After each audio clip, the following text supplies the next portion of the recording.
Hi there. For her, every morning is not the beginning of something new, but the continuation of a monotonous and hopeless cycle. Cold, filth, disease, hunger, and the constant threat from the city guards and her own rivals.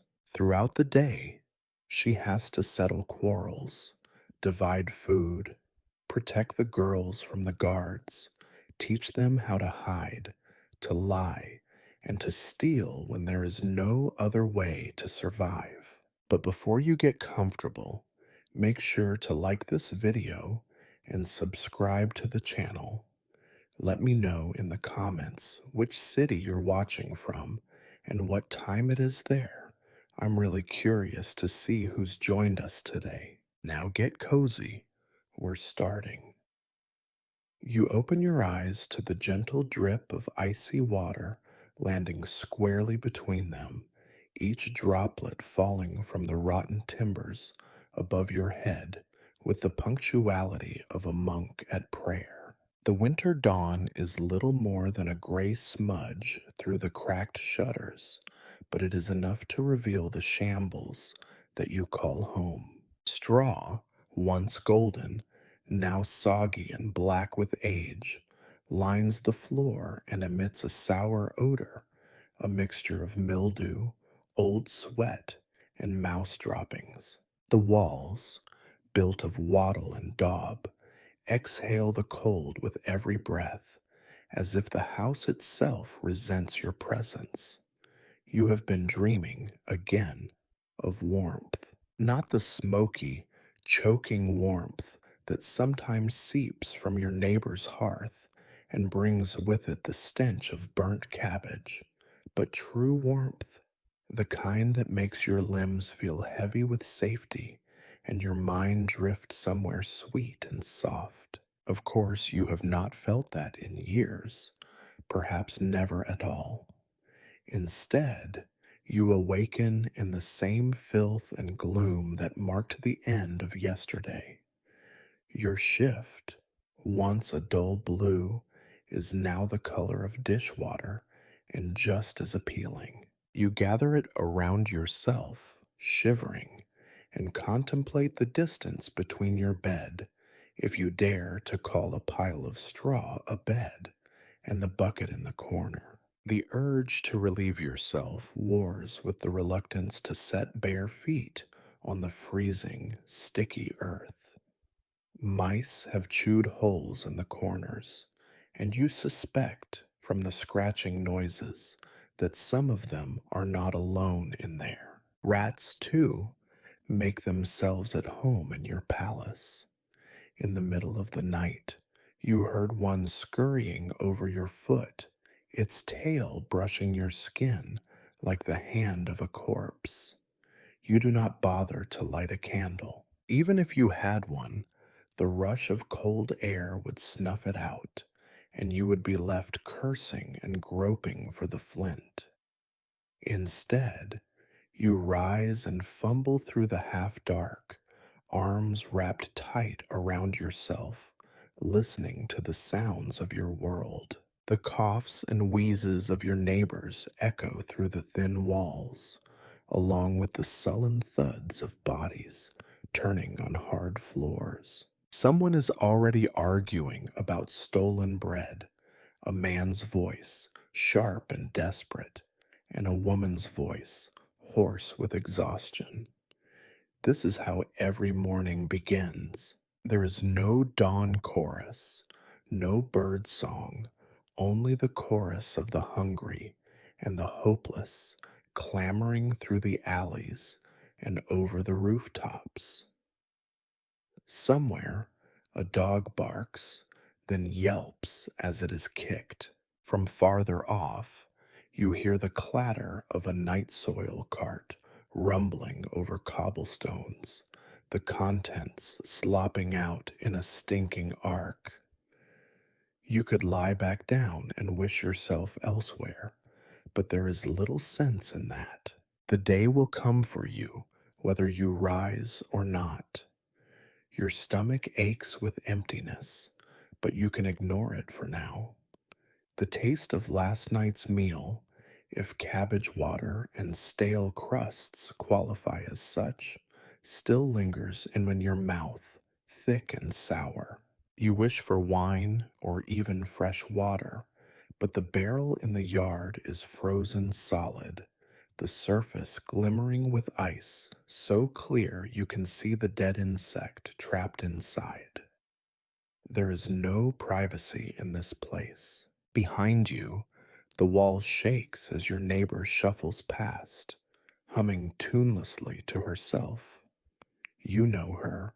Everyone knows everyone here. She lost her child last month to fever, wrapped him in a rag, and left him at the church door, hoping for a miracle that did not come. You do not allow yourself to think of miracles. Instead, you move to the shutter and peer out. The street is empty, but not for long. Soon the beggars will emerge, huddled in rags, faces already contorted by hope and disappointment. The women will come next, draping themselves in scarves and false cheer, ready to haggle over bread and dignity. You count yourself among them, though even here you are a stranger in your own skin, neither belonging nor escaping. A matchmaker, a peddler of hope, a keeper of secrets too filthy to name. Your day has not begun, but already you feel its weight pressing down on you, relentless as the mold that creeps up the walls. You look at your hands, cracked, swollen, blackened with the dirt that never seems to leave, and try to remember when they were soft. It does not matter. No one cares for soft hands here, least of all you. There are voices now on the street, more arguments, the first curses of the day thrown like stones. You close your eyes and breathe in the rot and the cold and the noise, and you remind yourself you are alive for another day at least. That is all you can ask for. As you shuffle toward the door, careful not to trip over the loose stones, you feel a dull throb in your bones, the memory of 100 mornings just like this one. You know that when you step outside, the city will greet you with the same grim indifference. You are ready. You have to be. The alternative is to lie down and freeze, or worse, to hope for a miracle. You do not believe in miracles. You open the door and step into the gray morning, into the chill and the muck and the certainty that whatever awaits you is worse than what you have left behind. This is your life, and it has only just begun. Again, you might imagine that once outside, you would find at least a little respite from the filth and the stench inside your hovel. That is a mistake. If there is one thing the city excels at, it is consistency. The cold out here is the same as in your room, only sharper, for the wind does not bother with walls or decency. It slides down the narrow lanes and around your legs, curling up under your thin skirt, searching for new skin to torment. Your breath comes in short, cloudy puffs. The world is painted in tones of brown, gray, and off-white, colors that, if you had been born in a different place, might seem elegant. Here, they mean rot, mold, and last year's slop still caked to the stones. You step carefully, for the street is slick with more than just water. In some places, the mud is as deep as your ankles. In others, it is frozen solid, ready to snap an unwary ankle. You wonder how many bodies lie beneath the filth, lost and forgotten in last week's rain. You make your way toward the well, where a handful of other women are already gathered. They clutch their buckets and gossip in the gray light, but there is little warmth in their voices. You nod to them, and they nod back, eyes sliding over you with the same weary calculation you give to them. You all know what it means to be up before dawn, to have nowhere private to go, no space that belongs only to you. Privacy is for the rich, the powerful, and the mad. You have only corners and shadows, and even those you must share. One of the women sniffs and wipes her nose with the back of her hand, smearing dirt across her cheek. Rats in the bread bin again, she mutters to no one in particular. Had to chase 'em off with a broom. Damned things bolder every year. Another woman, her hair matted and her eyes bloodshot, laughs without humor. They're not stupid, are they? Smarter than most men, if you ask me. They all laugh, and you join in, because it is better to laugh than to scream. You take your turn at the well, working the creaking handle until water trickles out, cold and clear, and probably full of things you cannot see. You remember the stories, the old crone who claimed to have seen a dead cat in the well, and the fever that swept through the street a month later.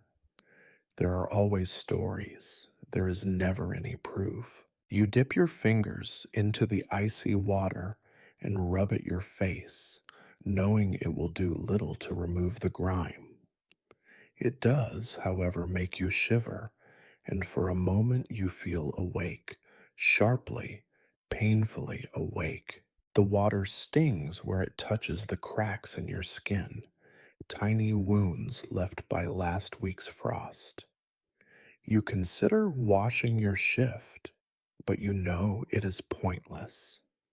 The cold will never let it dry, and wet clothes are an invitation to sickness. You move away from the well, careful not to catch your skirt on a jagged stone. The streets are beginning to fill now, and the smells multiply: animal dung, rotting vegetables, last night's piss, and always the undercurrent of human sweat. Somewhere nearby, a man hawks up a gob of phlegm and spits it at your feet. He grins at you, showing teeth black with rot. You ignore him. You have learned the value of silence. You pass a row of houses, if you can call them houses, where the doors hang crooked on their hinges and children squabble over a crust of bread. Their faces are pinched and pale, eyes huge and skull-like heads. One of them, a girl with hair the color of mud, stares at you with something like envy. You know what she sees: a grown woman, someone who has survived. You want to tell her it is not as enviable as she thinks. You hear voices from inside one of the houses, angry, muffled, and then a sharp cry.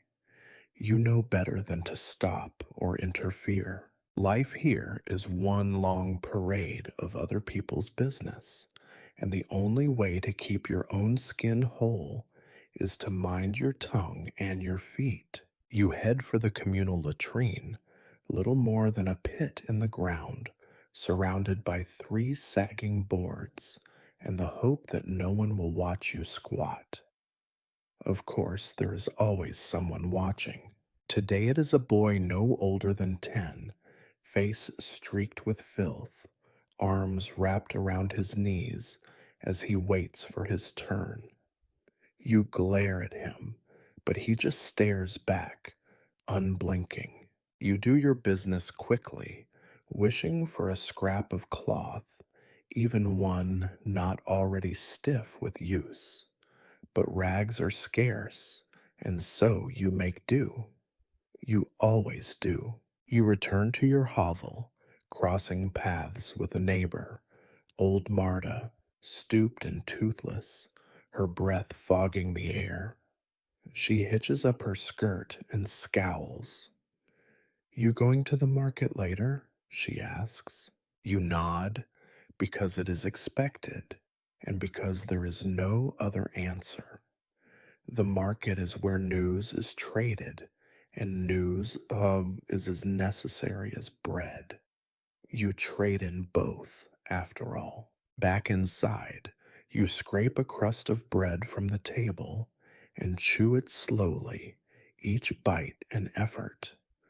The bread is hard and sour, flecked with something that might be mold. You eat it anyway. Hunger is a sharper enemy than dirt, and far more persistent. There is no time to linger. The day is already slipping away, and soon the men will be about, looking for work or trouble, whichever comes first.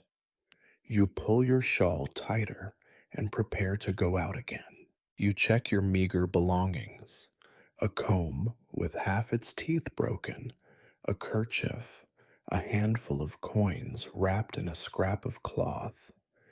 These are your treasures, your defenses against the world.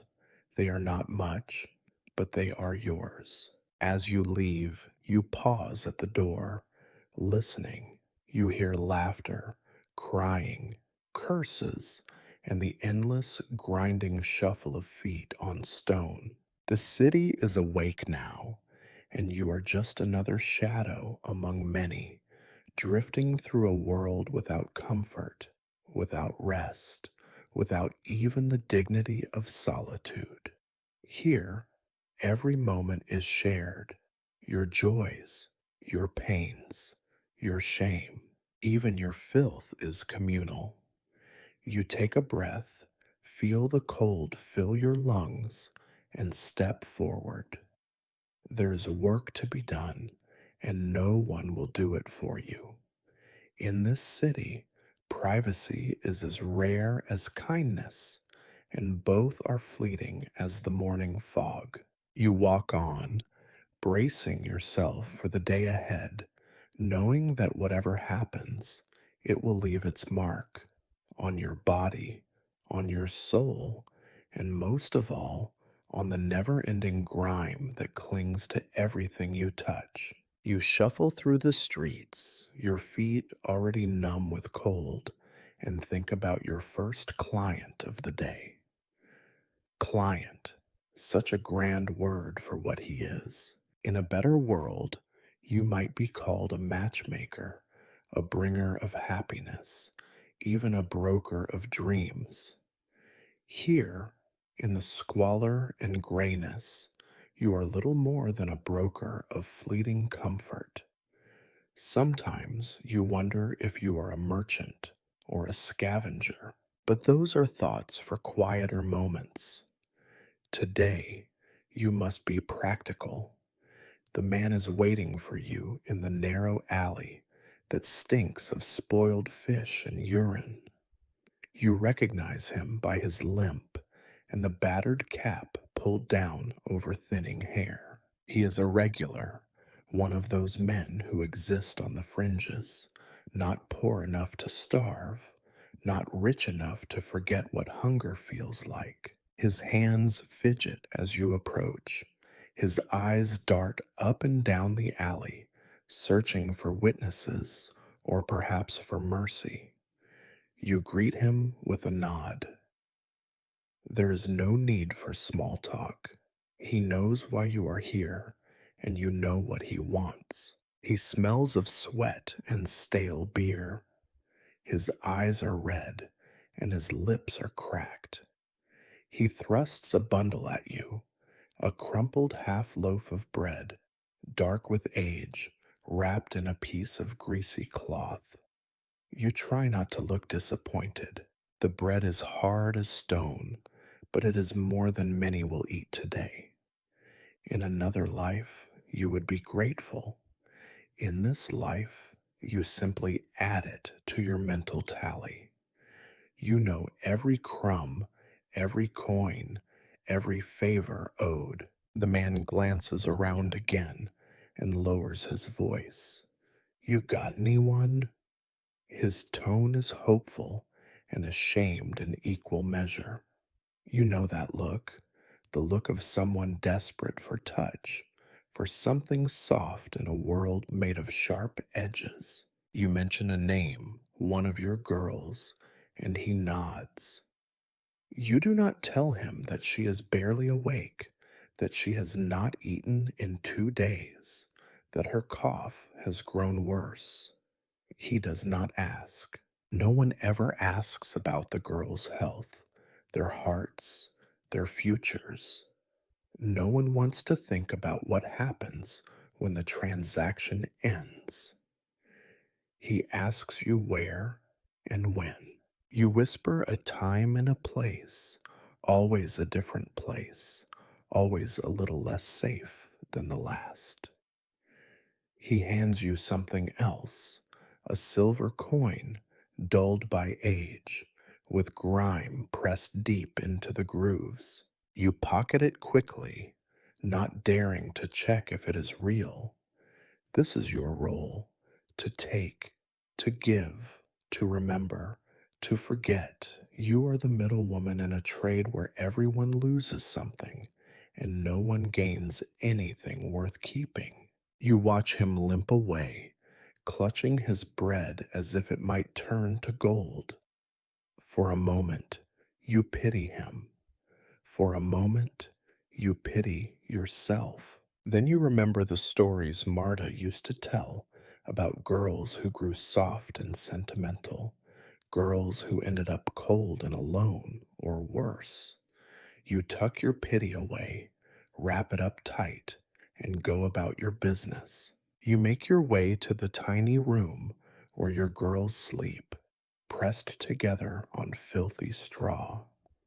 The air is thick with the scent of unwashed bodies, fear, and secrets. You find the one you named earlier, little Anya, barely 16, her hair tangled, her eyes huge and wary.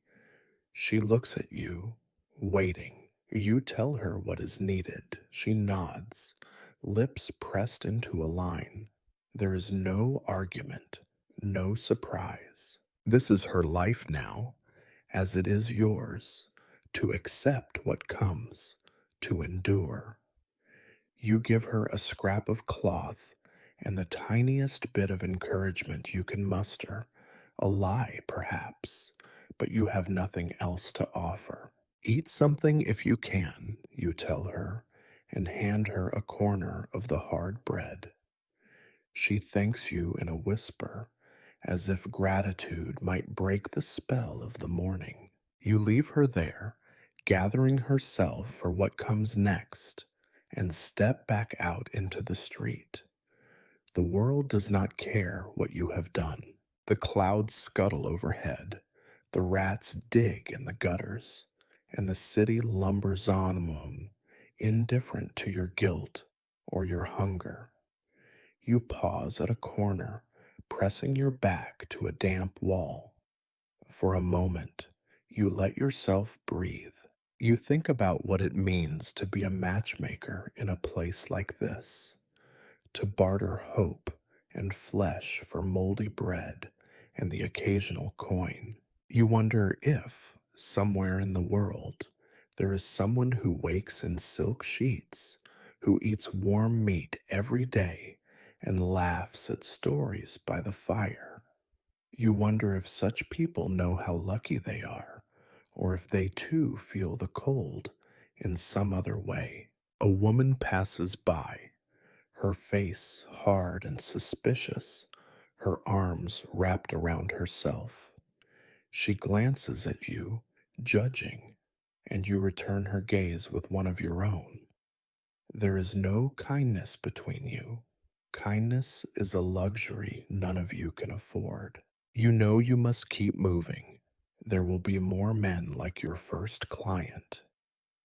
Some will offer coins, some only promises. Some will ask for things you cannot give, and some will take without asking. You have learned to measure the danger in their eyes, the weight of their footsteps, the tilt of their voices. You have learned that every transaction is a risk. You straighten your back and smooth your skirt as best you can. There are more deals to be made before noon. The day is only beginning, and you are already tired. But tiredness is for others. You cannot afford to be tired. Not today. Not ever. You step away from the wall, join the flow of bodies in the street, and disappear into the city's endless hunger, knowing you will return to this same corner, this same fear, again and again. You step away from the wall into the thickening stream of bodies flowing through the city's veins. Here, the streets are never quite empty, never truly safe, and never yours. The mud tries to suck off your shoes at every step, and the sharp, bracing wind slices through even the thickest shawl. If you had a better coat, you would wear it. But better belongs to another class of woman entirely, one who never needs to dirty her hands as you do. You have learned to keep your eyes moving. Looking too long at anything is dangerous. Stare at the wrong person and you invite trouble. Stare at nothing and you become invisible, an easy mark for anyone bold or hungry enough to reach out. You pass by a tangle of beggars, their hands reaching out like roots in search of warmth, their faces crusted with dirt and hope. One of them calls to you by name, voice raw and thin. You pretend not to hear. You are not here to give. You are here to survive. A group of boys runs past, barely more than children, but already fierce with hunger. They jostle each other, laughing through broken teeth, and you check the pouch at your side by instinct. It is still there, lumpy with your pitiful morning's earnings. They notice your gesture and smirk, as if daring you to do something about it. You look away, quickening your pace. The boys melt into the crowd, hunting for softer prey. You are careful where you walk. Some alleys are best avoided, especially those that snake behind the taverns and stables. You know which ones harbor men with sharp knives and sharper appetites. Sometimes you think the city itself conspires to hide danger, folding it into the fog, the shadows, the press of bodies. You remember the story of Leda, who went missing last winter and was never seen again. Some say she found a rich man to rescue her. You do not believe in such stories. More likely, she fell into a ditch and froze, or angered someone who did not want to be angered. You pass the baker's stall, where the loaves are stacked in neat rows, golden and warm. The baker's wife catches your eye and scowls, clutching her apron like a shield. She knows you, or thinks she does. You do not bother to smile or wave. You are not welcome, not here, not anywhere. You know the rules. Keep your head down, your voice low, your needs invisible. There is a commotion ahead. Near the butcher's stall, a woman screams, high and shrill. You move closer, not out of curiosity, but calculation. Trouble often means distraction, and distraction means opportunity. A boy has been caught with a stolen sausage. The butcher, a heavy man with arms like hams, shakes the boy by the scruff of his neck. The boy squirms, crying, as the crowd jeers and eggs the butcher on. You watch, Heart hardening, you have seen this too many times. Sometimes the boy gets away. Sometimes the butcher lets him go with a cuff and a curse. Sometimes there is blood. You see the boy's eyes, wide with fear, and for a moment you remember what it is to be small and helpless. Then the butcher throws the boy into the mud and kicks him. The sausage is ruined. The crowd laughs. The boy crawls away, clutching his side. You slip past, blending into the crowd. You do not look back. You tell yourself that kindness is a luxury, that survival is all that matters, that you cannot afford to care. You have told yourself this so many times, it almost feels true. At the edge of the square, you pause to take stock. Your stomach growls, but you ignore it. Hunger is the air you breathe, the thread that binds every hour of your life. You look for a familiar face, someone who owes you a favor, someone who might have news or work. Instead, you see the city watch, three men in dull metal, their boots splattered with mud, their eyes bright with boredom and the promise of cruelty. You turn away, but too late. One of them calls out to you. You stop, heart thudding. They saunter over, grinning, their hands resting on their clubs. "What's a pretty thing like you doing here so early?" one of them asks, his words heavy with mockery. You do not answer. You know better. You keep your gaze on the ground and your hands visible. They circle you, breathing garlic and ale. You tense, ready for blows or worse, but today they are feeling lazy. One of them pats you down, searching for coins. His hands are rough and careless, but he finds nothing. You have hidden your money well.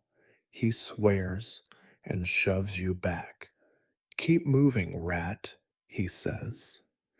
You do as you are told, your dignity trailing in the mud behind you. You do not look back. You are always moving, always fighting, always dodging the next disaster. You slip into a side alley, heart still racing. The walls here are close and damp, the ground sticky with something you do not want to name. A cat yowls from the shadows, and you almost envy its freedom.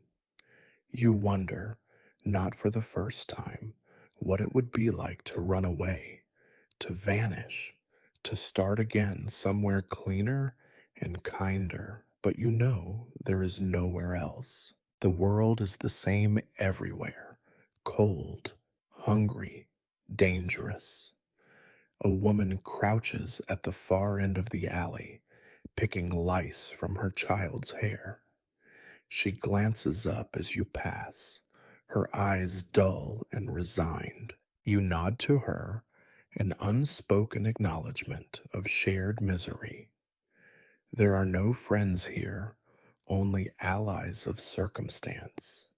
You return to the main street, blending once more into the river of desperate faces. Every step is a negotiation, every glance a silent calculation. The city gives nothing, takes everything, and laughs while doing so. As the sun climbs higher, though it brings little warmth, you head toward your next destination. You will visit a few clients, check on your girls, count your coins, barter for bread. You do this because there is nothing else to do, because to stop moving is to invite disaster, and disaster never knocks before it enters. You know that by nightfall, the dangers will change shape, but never vanish. The city is a beast that feeds on the weak, and you are always somewhere near the bottom of its teeth. You keep going because that is all there is. Poverty is not just hunger and cold, it is the knowledge that you are prey, that every hand might be an enemy, that even the sunlight is stingy here, fighting its way through the smoke and the grime, leaving more shadows than hope. Still, you keep moving, step after careful step, because survival is its own kind of stubborn hope, a hope you dare not speak aloud, but cannot quite let go. You do not remember a time without rats. They are as much a part of your world as the mud and the cold. In the city's endless twilight, their shapes flicker at the edges of your sight, black, quick, hungry. Sometimes you wonder if the rats outnumber the people, if they have names for you as you do for them, if they pity your existence. This morning, as you slip through a passage behind the market, you see three clustered around the carcass of a dead pigeon. They bare their teeth at your approach, unafraid, their pink eyes glimmering in the half light. One rears up on its hind legs, daring you to interfere. You do not. You are not a fool. The rats have survived every winter, every famine, every fire. You suspect they will outlive you too. The rats are not the worst of it. They are only the most visible symptom of the sickness gnawing at the city's heart. There are other things, less obvious, more insidious. Disease is everywhere. It rides on the backs of fleas and in the filth that coats every stone. It floats in the air, a haze of sickness that thickens as the weather cools. You hear the stories, the merchant's wife who died with black boils under her arms, the child who coughed herself into silence, the old man whose skin turned ashy before he collapsed in the gutter. There is a kind of mathematics to disease here. The fewer coins you have, the more likely you are to be next. Wealth buys distance from filth, from hunger, from the things that crawl and spread. You have no such protection. You can only try to keep moving, to wash your hands when you find water, to sleep as far from the worst puddles as you can. It never feels like enough. You pass a cart parked on the edge of the market. The driver is gone, but the smell is not. A shape, bundled in rags, slumps in the back, a body or someone close to it. You look away, not out of respect, but habit. Death is an old companion, rarely polite and never long absent. You have seen it take people in hours, snatching them from their beds, leaving behind only silence and fear. A woman you know, Marina, once plump and cheerful, now thin as a shadow, waves you over, coughing as she speaks. Did you hear about old Gervais?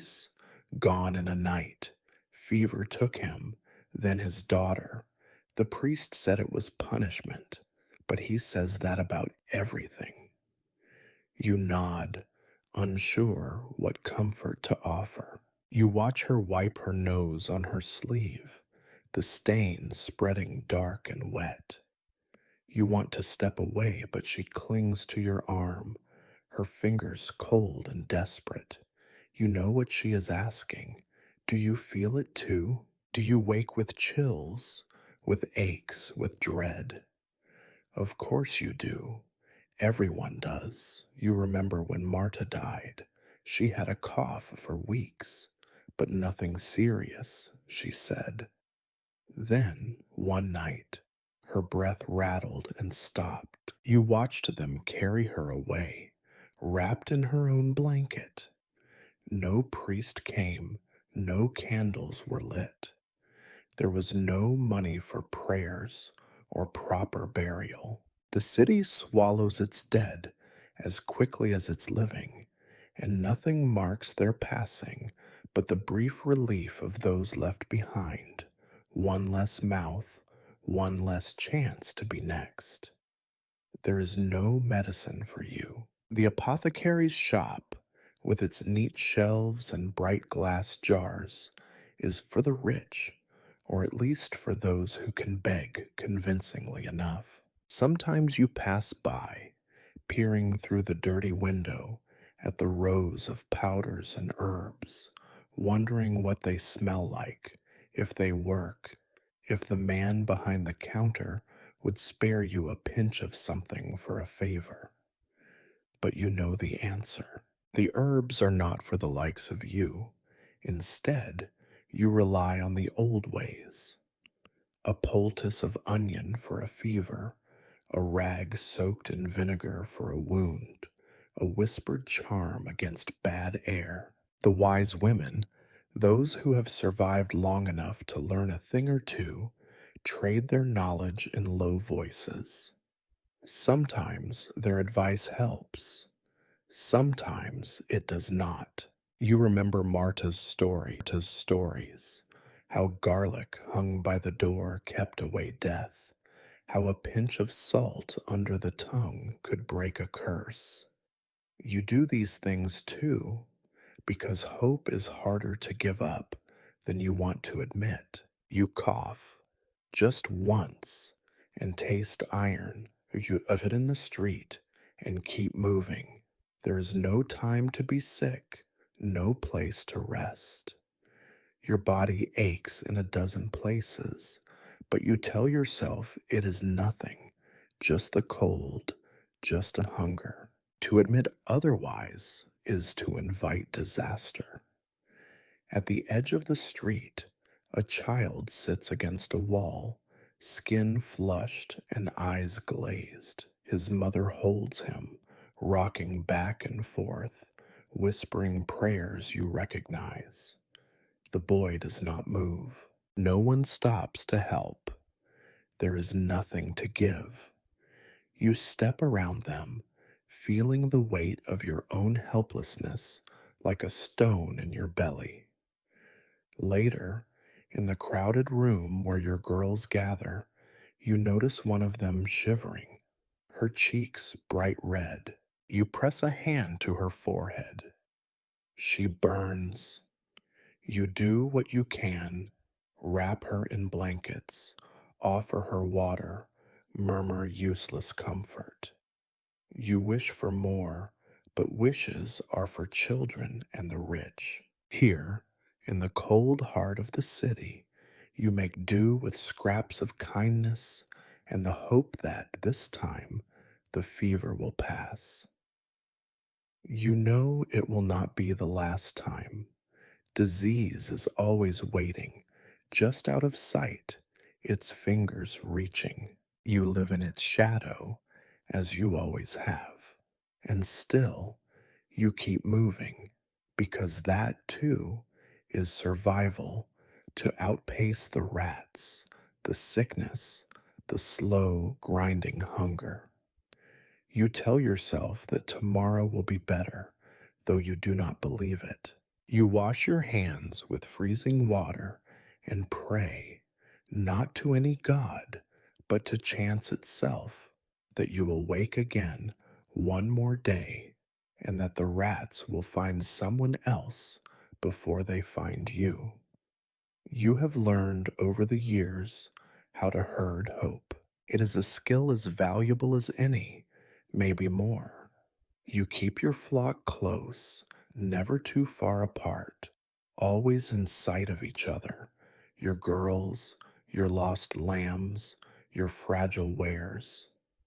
In another world, you might have called them sisters, daughters, friends. Here, the city has made you their keeper, their guardian, their reluctant shepherd.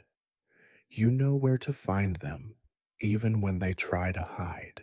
The corners of the hovel, the shadowed alcoves near the oven, the cramped attic where dust drifts in lazy motes. These are their refuges. They gather in twos and threes, arms around knees, faces half hidden by scarves. Some whisper stories, scraps of memory from better days, or tales they have invented to make sense of the darkness. Others simply sit in silence, staring at the floor, their eyes as blank as slate. You begin your rounds with gentle firmness. You call them by name, those you remember, at least. The city takes names from girls as surely as it takes their shoes, their laughter, their trust. Sometimes you forget what they were called when they arrived. Sometimes you give them new names, names of flowers, of saints, of lost hopes. It is easier this way to keep track of who is who, to believe in the possibility of change. Today, you count seven, seven girls, ages blurred by hunger and worry, their faces smudged with last night's tears or the soot from the stove. They are younger than they look and older than they should be. Some came to you willingly, believing your promises. Others were sent by desperate mothers, by fathers who could not feed them, by cruel men with coins in their eyes. Each story is the same in its outline, different only in its details. You kneel beside the youngest, a girl called Mira, whose hair is so tangled it might never be combed free. She clings to your sleeve, her fingers sticky with something you do not want to identify. Do we eat today? She asks, not quite hopeful. You nod, though you are not certain. You will find something. There is always something, even if it is only broth made from bones and water. Mira nods, trusting as only the very young can be. Next to her, Anya coughs into her hand. You watch, counting the seconds between breaths, remembering Marta, remembering the fever. You say nothing, only tuck a worn shawl tighter around Anya's shoulders. Her eyes are grateful, but you see the fear beneath. Everyone here is afraid. That is the first lesson the city teaches. The older girls are quieter, more wary. They know better than to trust too quickly, to hope too loudly. You ask them how they slept, what dreams visited them in the night. They shrug, unwilling to share. You do not press. You have learned not to ask for things you cannot give in return. There is business to discuss, and you do so with the careful detachment of a merchant inspecting bruised fruit. Which girl is well enough to work? Which is too thin, too sick, too broken? Who still has enough spirit left to smile, to bargain, to make herself useful in the market's brutal economy? You make your choices as gently as you can, but gentleness is a luxury you cannot always afford. You try to offer encouragement, soft words, promises of better days, a pat on the shoulder or a ruffle of hair. Sometimes it works, sometimes it does not. The girls listen with the skepticism of old women, eyes sharp and searching. They have heard every kind of lie. They know hope can be dangerous. You remind them of the rules. Stay together. Do not talk to strangers unless you must. Watch each other's backs. If something feels wrong, come find you. It is not much, but it is all you have. You wonder if you are protecting them from the world or simply preparing them to survive in it. Perhaps both. One girl, Katya, stands apart from the rest, arms crossed, chin raised in defiance. She was not born here. She still carries herself with the arrogance of someone who once slept on clean sheets. You admire her stubbornness, even as you know it will not last. The city eats pride faster than bread. You gather them one by one, shepherding them into the narrow hallway, out into the half light of morning. Their footsteps are soft, tentative, a scattered rhythm of uncertainty. You do a quick count, always the count, then lead them toward the market, toward another day of bargaining, pleading, surviving. On the way, you notice how the girls avoid the puddles, how they skirt the filth in the street, how their eyes flick from shadow to shadow. They are learning, just as you learned. You wish you could teach them something kinder, something softer, but there is no place for that here. You feel the weight of responsibility pressing down on your shoulders, heavier with every step. These are not your children, but they are yours all the same. You do what you can, keep them fed, keep them clothed, keep them breathing one more day. Sometimes you succeed. Sometimes the city takes back what little you have managed to protect. You arrive at the market as the first traders begin to set up their stalls. You huddle your girls close, casting wary glances at the men who watch you pass. You know what they see: easy targets, desperate girls, a woman with nothing to lose. You raise your chin and meet their eyes, daring them to come closer. Some do, most look away. You tell your girls to wait, to stay together, to trust you. You say it as if it is a command, but you know it is only a wish. The market is hungry, the city hungrier. You cannot protect them from everything. You cannot protect yourself. Still, you gather your flock and lead them forward.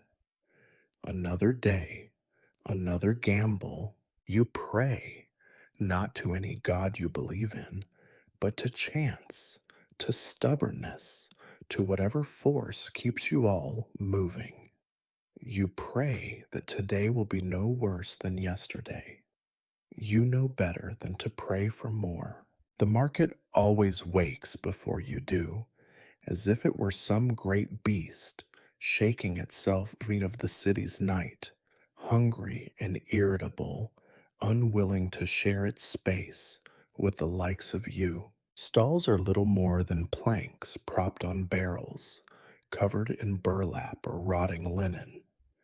The air is sharp with the smell of onions and turnips, of animal dung and sour ale, of fish both fresh and forgotten. Every sound is an argument, every face a mask worn against cold, hunger, or hope. You keep your girls close as you enter the square. There are already men jostling for the best places to sell their cabbage, women haggling over eggs that may or may not be more shell than substance. A stray dog, ribs sharp as sickles, noses through the trash heap. The girls watch it, their expressions softening for a moment, until a boot sends the dog yelping into the mud. There is no sympathy here, not for strays, not for girls, not for you. You scan the crowd, eyes darting between the stalls. You know who to avoid: the butchers who will swat you with the flat of their cleavers, the fishmongers with their sour tempers and ready fists. You guide your flock through the maze, teaching them with every movement. Keep your head down, keep your purse closer, never meet the eye of a man who smiles too quickly. The lessons are endless, but the girls learn fast. They have to. A shout draws your attention. A woman is screaming at a vendor, waving a lump of moldy cheese in his face.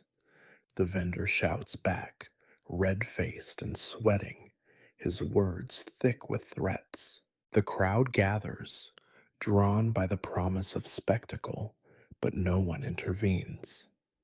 The law of the market is clear. Only the strong eat, only the cunning thrive. Mercy is not sold here. You find your corner, a patch of shade beneath the eaves of a crumbling tavern.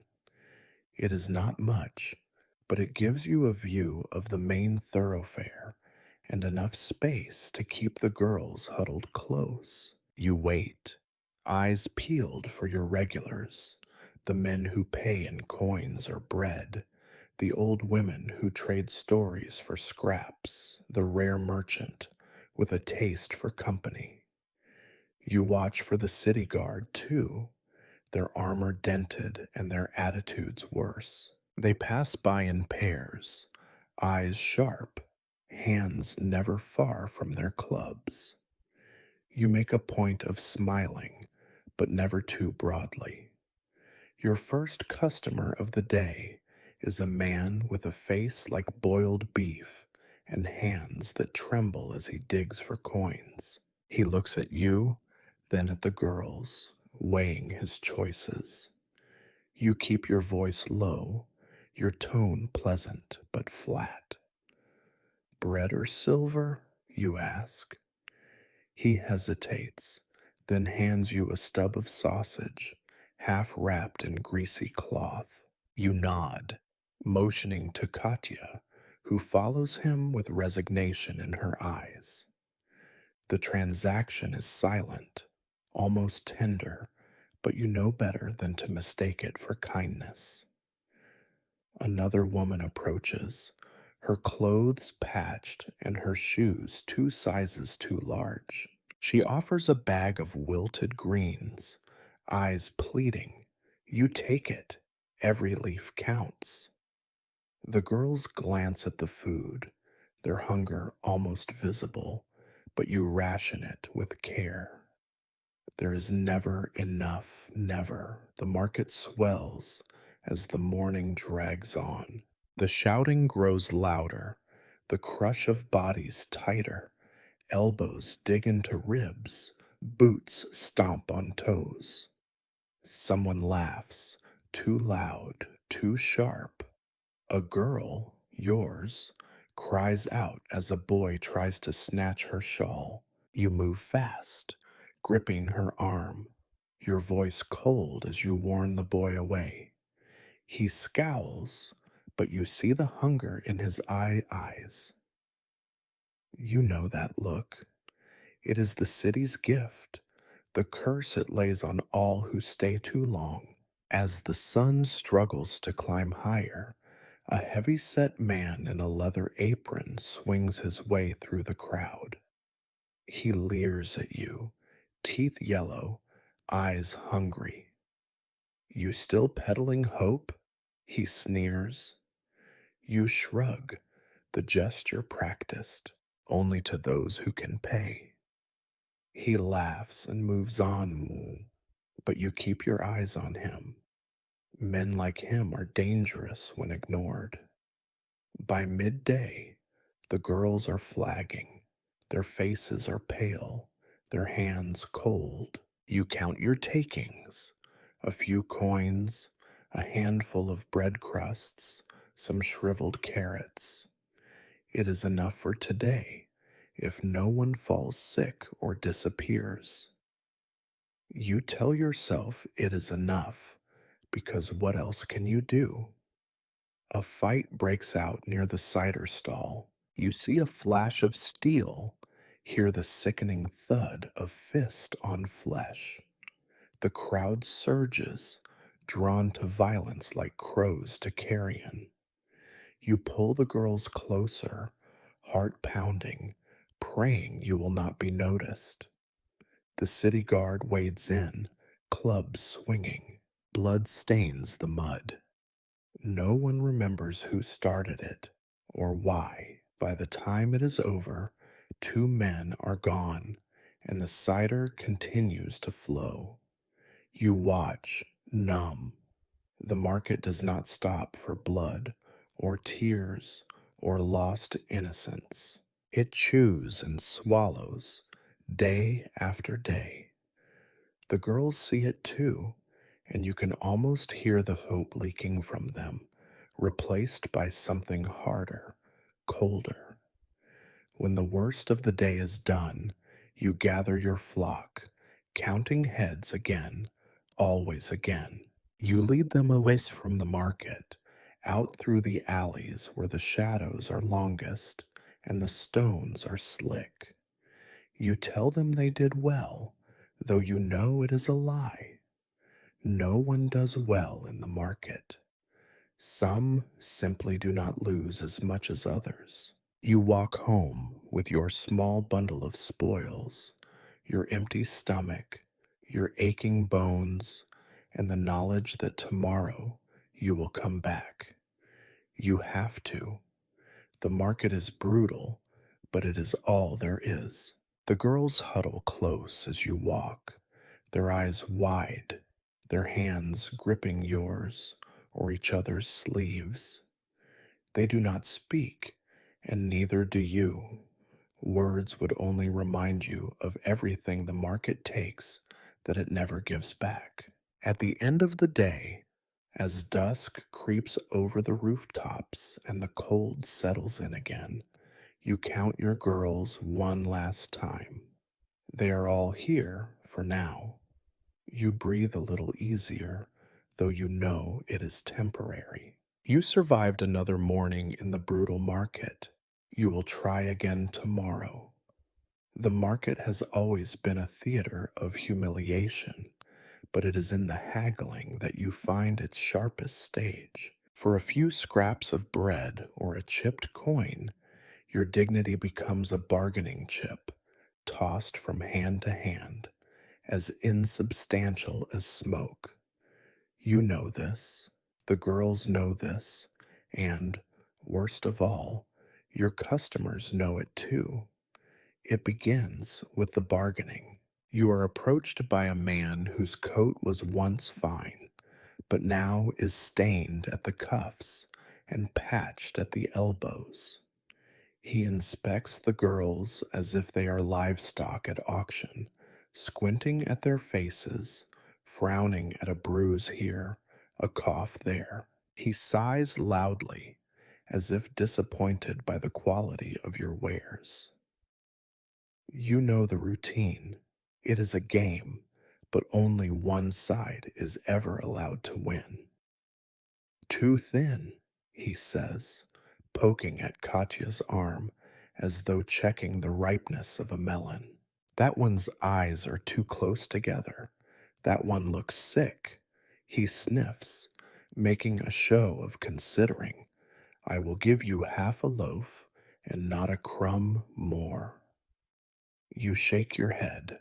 You have become expert at making your own voice sound firmer than you feel. That is not enough. Bread is hard and old. My girls are not animals. Even as you say it, you feel the bitterness in your mouth. Of course they are animals, here now, at least in the eyes of the men who hold the bread, the coins, the power. He laughs, delighted at your nerve. Not animals? Ha! Better fed than most. I have seen worse in the alley. His hand lingers too long on Anya's shoulder, and you stiffen. You want to snap at him, but you know where that leads. Instead, you lower your voice, eyes sharp. Take your offer elsewhere then. Someone else will pay more. He hesitates, weighing your bluff, but eventually shrugs and wanders off, tossing an insult over his shoulder. You let out a breath you did not realize you were holding. The girls look at you, some with hope, some with dread, none with trust. A woman comes next, seeking not a girl, but gossip. She offers a piece of cheese, green at the corners. She wants to know who is sleeping with whom, whose husband is drinking away the last of the family's coin, which girl might be carrying a secret she cannot keep. You answer in half truths and lies, spinning tales as easily as a weaver spins thread. She tuts at your answers, offers nothing more, and moves on. The hours pass in a blur of endless negotiation. Every customer wants more than you can give and offers less than you can accept. You haggle over the price of a night's comfort, of a smile, of a secret whispered in the dark. The girls stand silent, eyes fixed on the ground, shoulders tense. Some of them have learned to laugh when the men joke, to flirt when it is demanded, to bite back tears when the laughter turns cruel. A man with a greasy mustache leans in too close, his breath sour with onions and defeat. She looks clean, he says, nodding at Mira, but I will need proof. Take off your scarf, girl. Mira freezes, her fingers trembling at her neck. You intervene quickly, voice sharp as broken glass. No touching unless you pay first. He grins, showing the gaps in his teeth, and flips you a coin. You know he will want more than that coin should buy, but you nod, because what else can you do? Humiliation has a price, and today it is less than yesterday. Sometimes it is not just your dignity at stake, but your girl's safety. A drunk stumbles into your corner, hands fumbling, words slurred. He tries to grab Anya, who twists away, eyes wide. You step between them, your heart pounding, and glare. Leave now. He sneers, but the threat in your eyes, real, practiced, desperate, makes him back away. The girls watch you, silent and scared, knowing this time you were lucky. You wish you could protect them from all of it. The looks, the touches, the leers, the bartered shame. You wish you could shield them from the endless parade of men who see them as little more than a way to stave off their own misery for a night. But wishing is useless here. Instead, you offer what you can: a word, a glance, the promise that you will do your best, even as you know how little that really means. At the end of the day, as the market begins to empty and the air grows colder, you count your takings: a handful of coins, some stale bread, a bit of cheese that will need to be trimmed before it can be eaten. You count your girls too, always the count, always the fear that one will be missing. Today, they are all here. You are grateful in your way. The humiliation lingers, though, settling into your bones like the cold. You know tomorrow will bring more of the same: more bargaining, more threats, more small defeats. But for tonight, you gather your girls close, leading them away from the market, your head high. You have survived another day of haggling and humiliation, and that is worth something, if only to you. Profit, if you dare to call it that, is measured here not in gold or silver, but in handfuls of stained copper coins, crumbs of stale bread, bits of sausage with the gristle still clinging to the edge. The day's takings are pitiful, but you guard them fiercely, tucking each coin and crust deep into the folds of your skirt as if they were the crown jewels. This is the currency of survival, grimy and forgettable. The coins are never clean. Sometimes, when you handle them, your fingers come away sticky or stinking of something you cannot identify. Money passes through so many hands: fishmongers with bloody knuckles, men who empty night soil buckets, children who sift through dung for something to eat. You suspect the dirt is older than you are, a layer built up from centuries of want. No amount of scrubbing can remove the stain, but you try anyway, because to do otherwise is to surrender to the filth completely. In a quieter moment, you pull your takings from their hiding place, a torn scrap of cloth, knotted twice for luck, and lay them out on the wobbly table. You sort the coins, smoothing out the bread, pinching the cheese to see if any can be saved. The girls crowd around you, eyes darting from your hands to the meager spoils, their hunger as loud as any street crier. You portion everything with the fairness of a judge, slicing bread so thin it is almost see through, pretending the cheese is still good enough to eat. Sometimes the coins are slick with grease, sometimes crusted with dried blood. Sometimes you find a foreign piece, worthless, unless you can fool someone into taking it. The children's hands reach for bread, but you make them wait, doling out each bite with careful precision.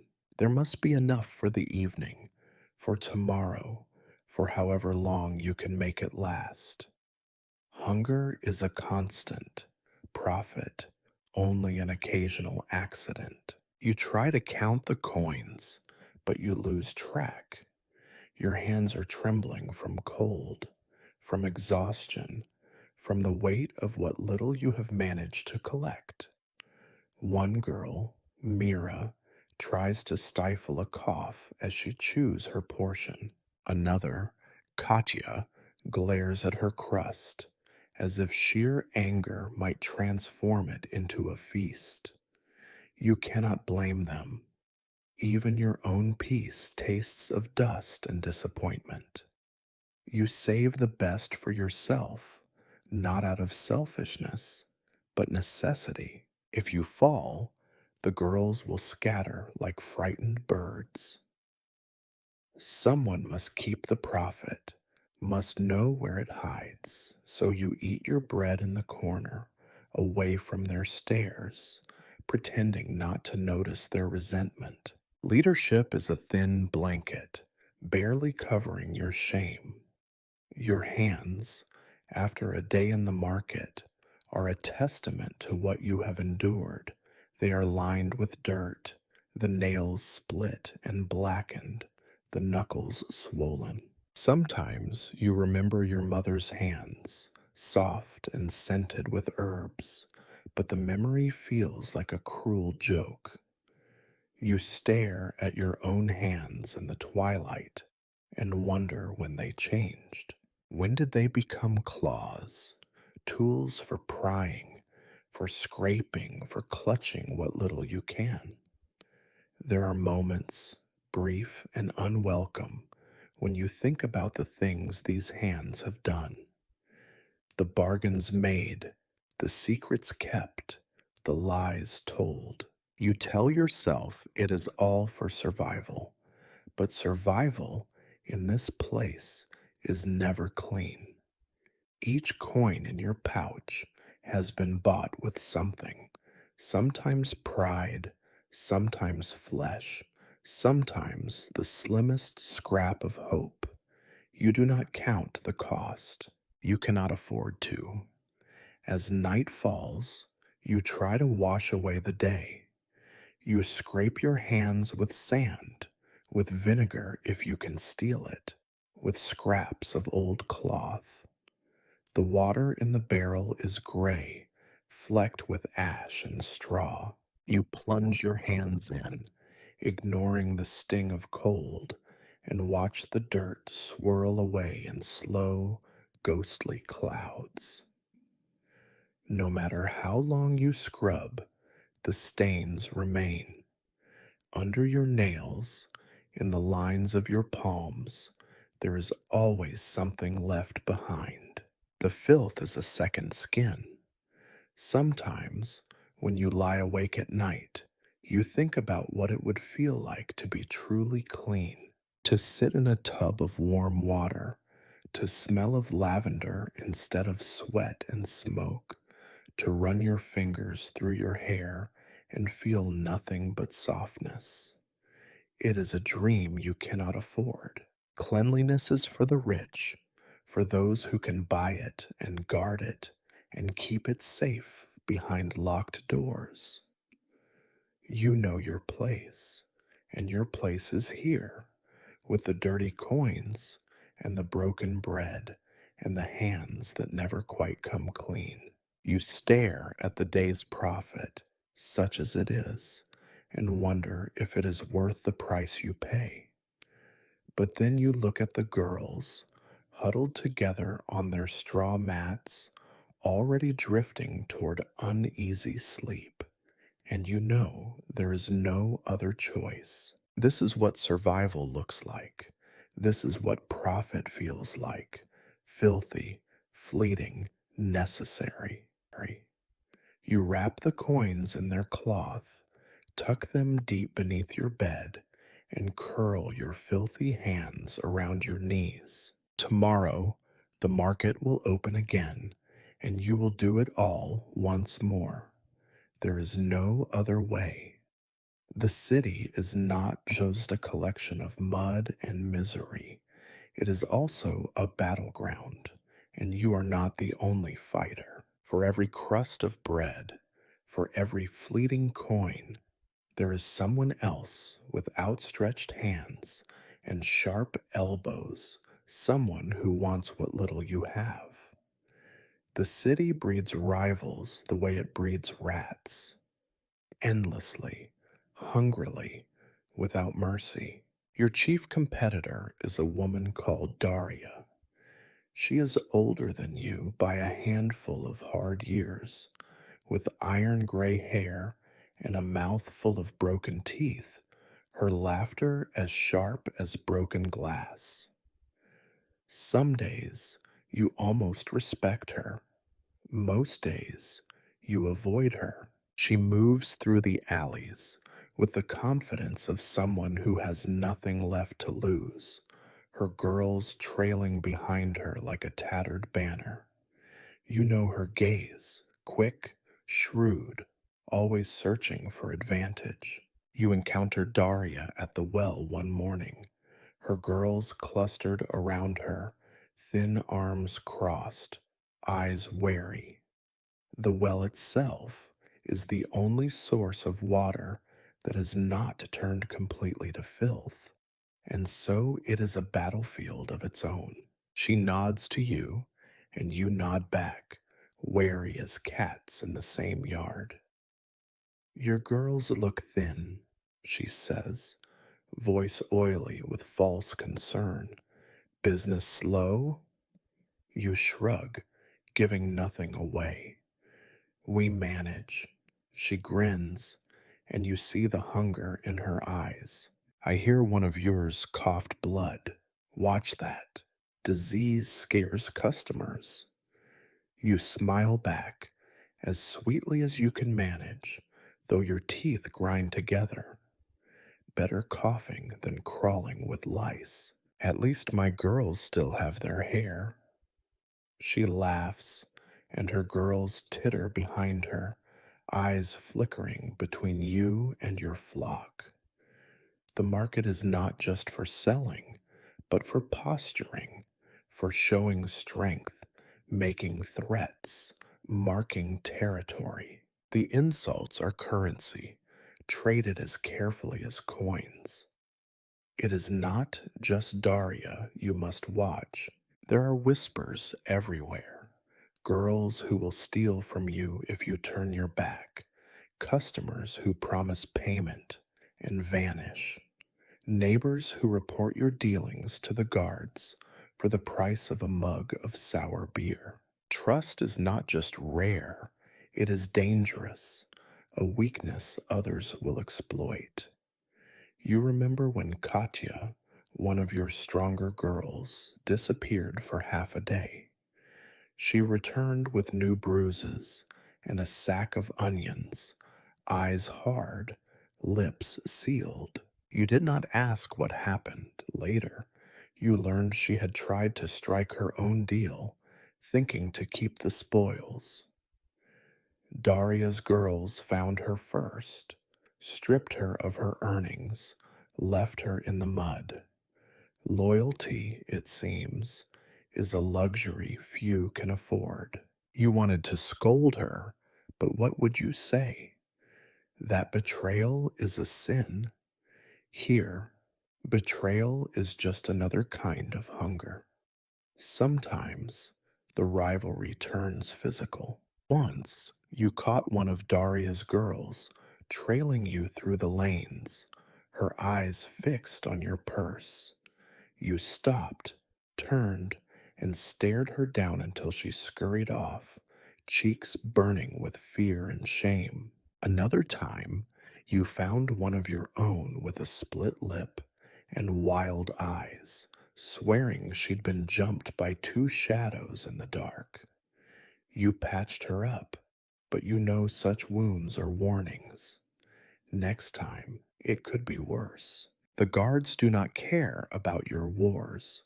Sometimes they even enjoy them, lingering nearby to see who comes out bruised. If they intervene at all, it is only to take their cut or remind you how easily you could be swept away for causing too much trouble. Even among your own, trust is thin. You watch your girls, always. You count the coins, inspect the bread, note every shift in loyalty. Small betrayals are everywhere. A missing heel of bread, a secret meeting behind the tannery, a glance exchanged with someone who should be an enemy. You learn to punish softly, a harsh word, a withheld treat, saving real anger for threats you cannot ignore. You know that in this place alliances are temporary, forged from necessity and fear. You keep your secrets close, your suspicions closer. When you must, you trade in gossip, sometimes leaking information about Daria's girls to the right ears, sometimes spreading rumors that will cost her business or dignity. It is a delicate game, one you never truly win. Sometimes, late at night, you think of what it would be to have a true friend, someone to share your burdens, to watch your back. But you remember too many betrayals, too many nights spent guarding your meager earnings from those who should have been allies. Friendship here is a fairy tale, a sweet, impossible dream. Still, you do what you must. You sharpen your tongue, harden your heart, and teach your girls to do the same. You know that tomorrow Daria will be back, and so will you, circling each other like wolves with nothing left to lose. The city teaches you to trust no one, not even those you care for, not even yourself. So you wake each morning, check your girls for new bruises, count your coins twice, and scan the streets for shadows that move when they should not. You have survived another day of rivals and betrayal. You are not stronger, only harder. You tell yourself that is enough. Evening in the city does not arrive gently. It seeps into the alleyways and through the cracks in every rotten door, dragging with it a chill that makes your bones ache and your teeth chatter. The light turns from gray to black in a matter of heartbeats. You herd your girls back to your quarters as if you are shepherding sheep from wolves, watching every shadow, counting heads again and again, unwilling to trust your memory or your luck. Inside, the air is thick, stale with sweat, sour with spilled broth, tinged always by the memory of smoke from some fire too far away to warm you. You settle on the floor, back against a wall that leaks cold, and let your legs sprawl out before you, heavy and tired. The girls curl up in their corners or on their mats, close together for warmth, but not for comfort. This is the hour for small rituals. You divide what food there is: bread that has gone hard as stone, a wedge of onion, a mug of thin beer, or, on rare nights, a cup of cheap wine. You pour carefully, measuring each drop, knowing how quickly even the smallest luxury can turn into an argument, a fist fight, a lesson in disappointment. The wine is rough, sour enough to set your teeth on edge, but it does what is needed: dulls the mind, softens the edges of the day's bruises. Tonight, you claim your share first.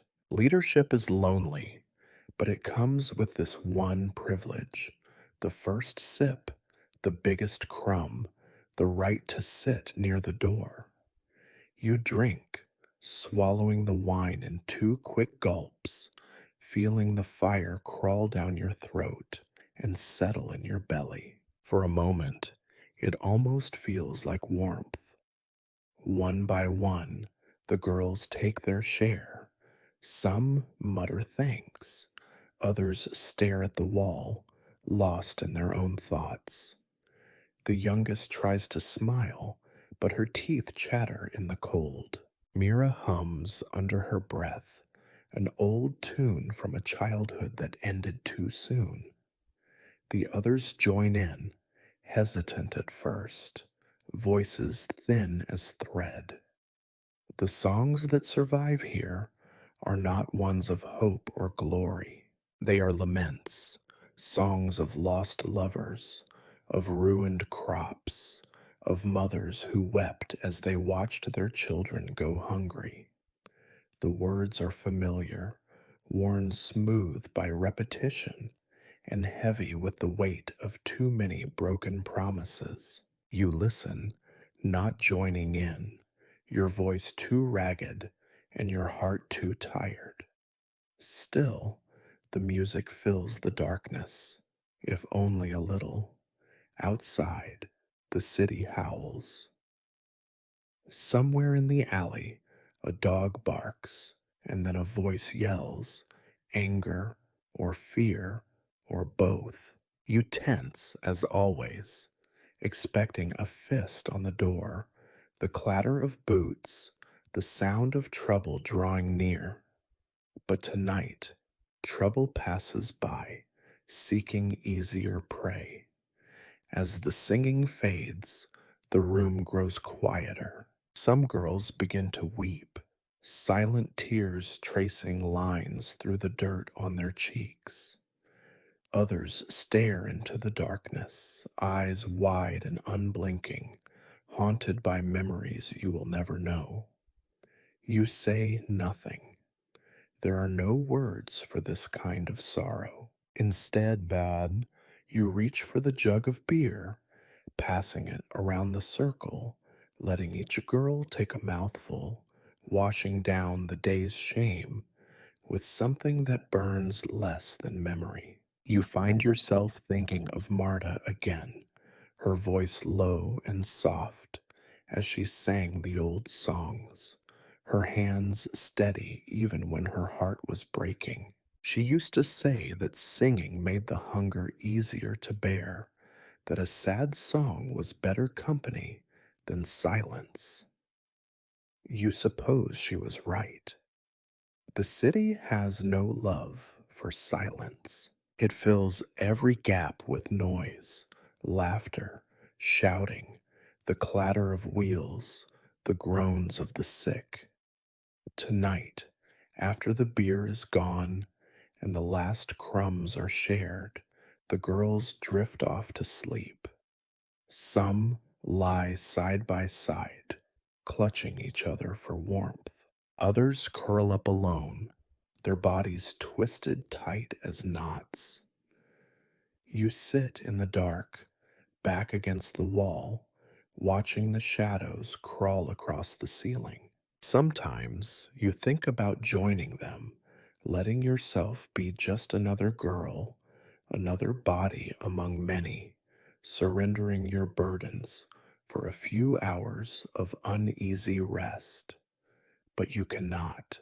Someone must watch the door, must listen for trouble, must be ready to run or fight or hide. You sit awake, eyes open, mind clouded by wine and fear, singing silent songs to yourself, songs of what was lost, what was never yours, what will never come again.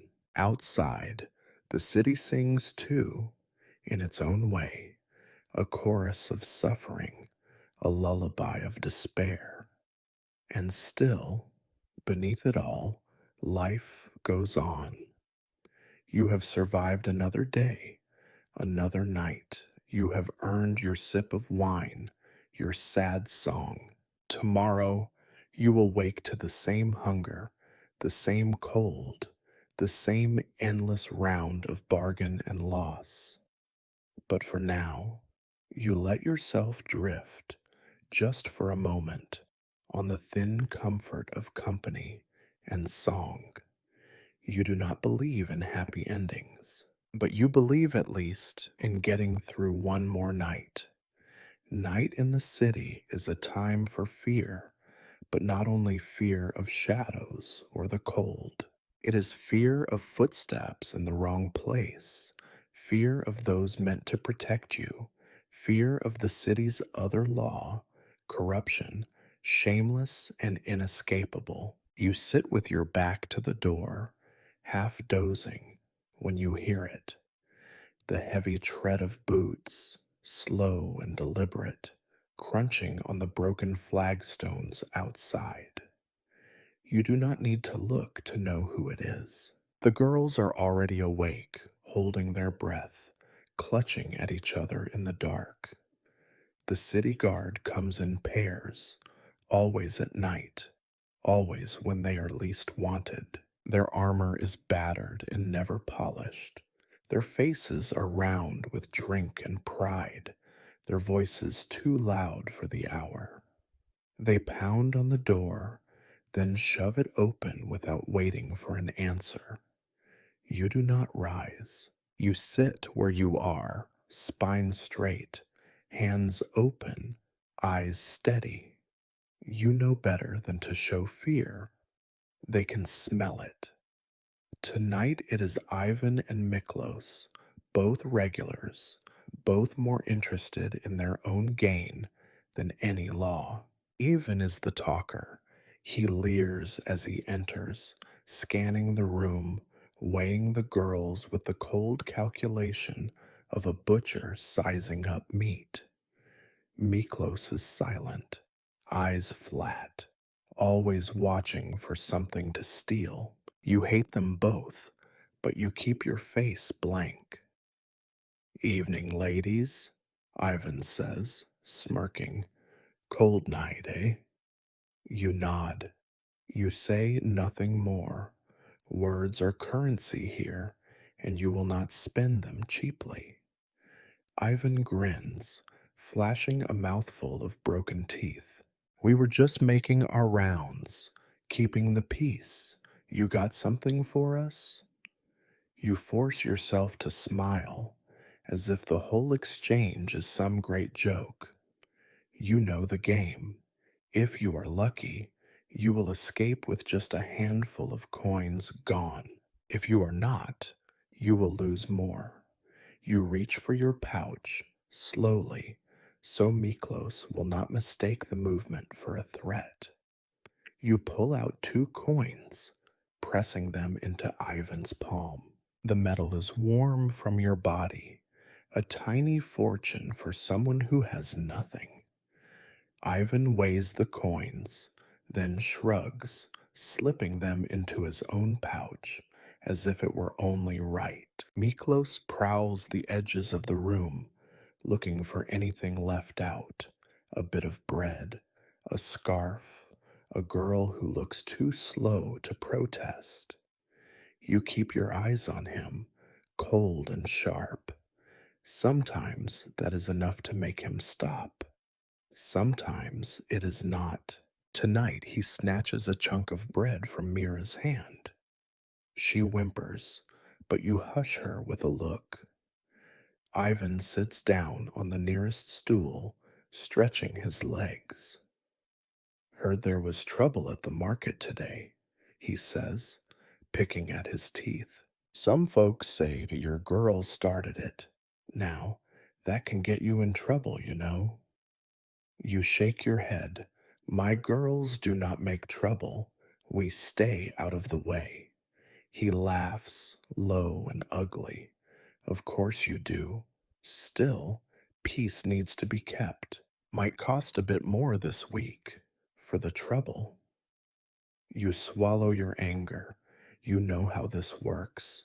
If you pay, the trouble goes away, at least until next week. If you refuse, there are consequences: a raid, a night in the cells, a missing girl, a broken arm. You have seen it before. You have paid before. You always pay. Sometimes Ivan demands more than coins: a favor, a night with one of the girls, a bit of information about Daria's business, or some rival's secrets. Tonight, he leans in, his breath thick with spirits. You hear anything good lately? About our friend Daria, maybe? You think quickly, offering him a harmless tidbit, a rumor you heard, true or not, that Daria's girls are sick. Ivan grins, satisfied. He will use this information to squeeze Daria next, and so the wheel turns. Miklos finishes his search, coming up empty. He scowls at you, but Ivan claps him on the shoulder. Let's go. Market's closed. Ladies, stay out of trouble. They leave as suddenly as they came, boots echoing down the street. You do not relax. Not yet. You listen for a while, making sure they are really gone. When you finally let out your breath, the girls are still frozen, watching you, eyes wide. You move to lock the door again, though you know it is useless. Anyone who wants in will find a way. But the motion comforts you, at least a little. You gather the girls close, dividing what is left of the food, whispering reassurances you barely believe. It is over for tonight, you say. They will not come back until next week. But the fear does not leave their faces, nor yours. This is not protection. This is not safety. It is only another cost of doing business, another tax on your existence. You sit awake long after the girls drift back into restless sleep. Your coin purse is lighter, your anger heavier.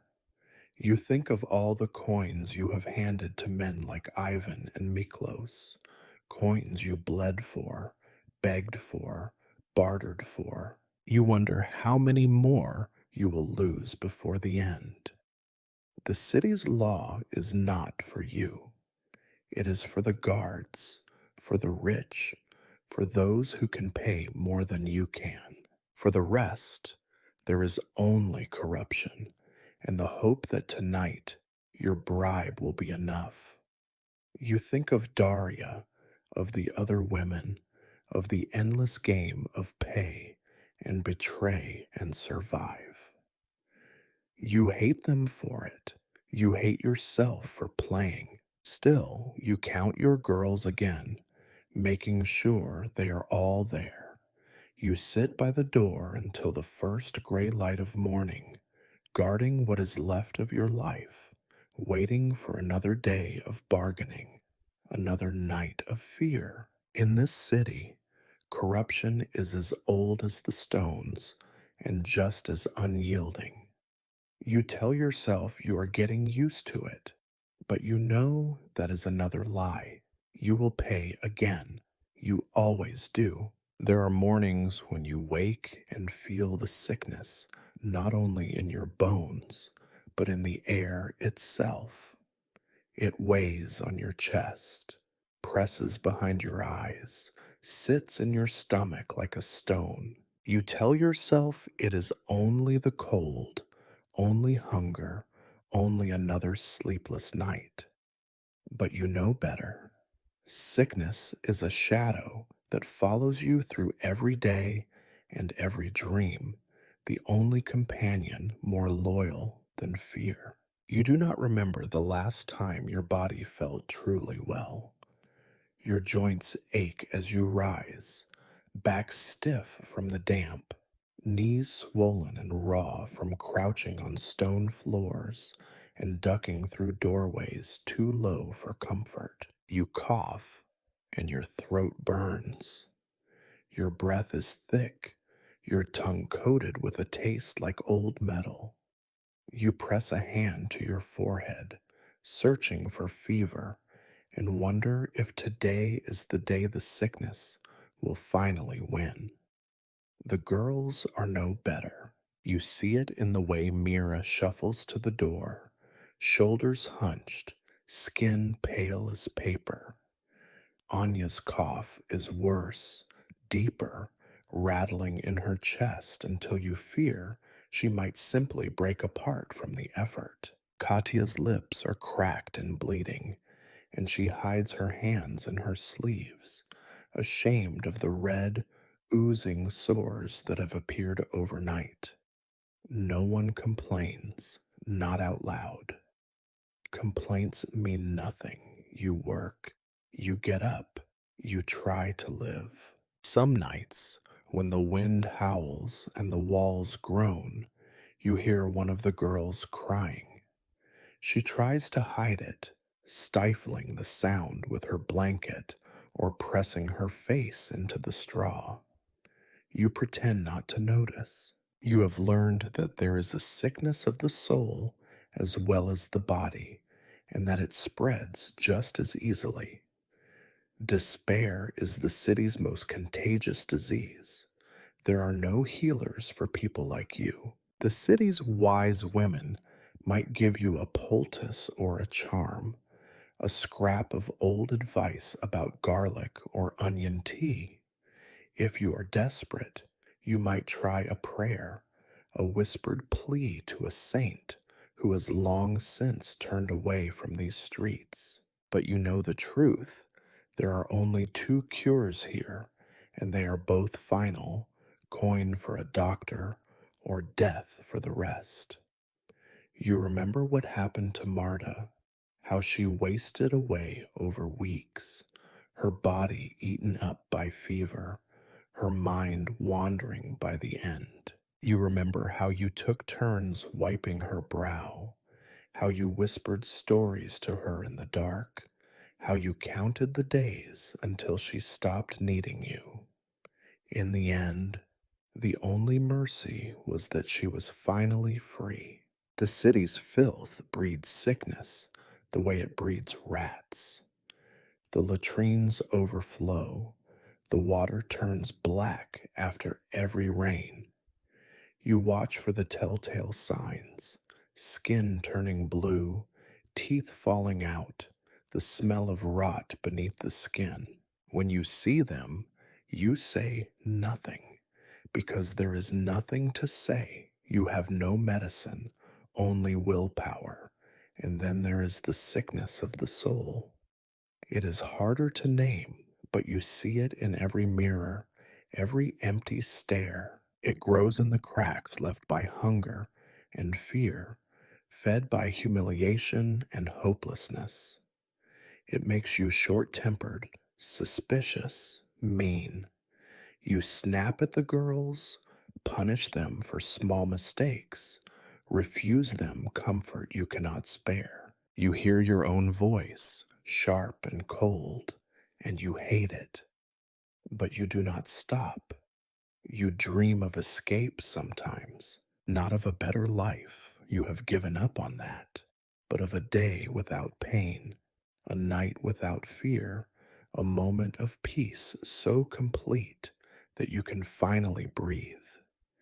You try to remember what hope felt like, but it is distant, blurred by too many losses. The girls talk in low voices about running away, about finding a rich merchant, a kind priest, a city where things are better. You do not tell them the truth because you remember what hope did to you. Instead, you let them dream. Sometimes a lie is kinder than the truth. There is an anger that grows with the sickness, a rage at the city, at the guards, at Daria and her girls, at the men who barter for your dignity and give you filth in return. Sometimes you are angry at the girls, at their weakness, at their dreams.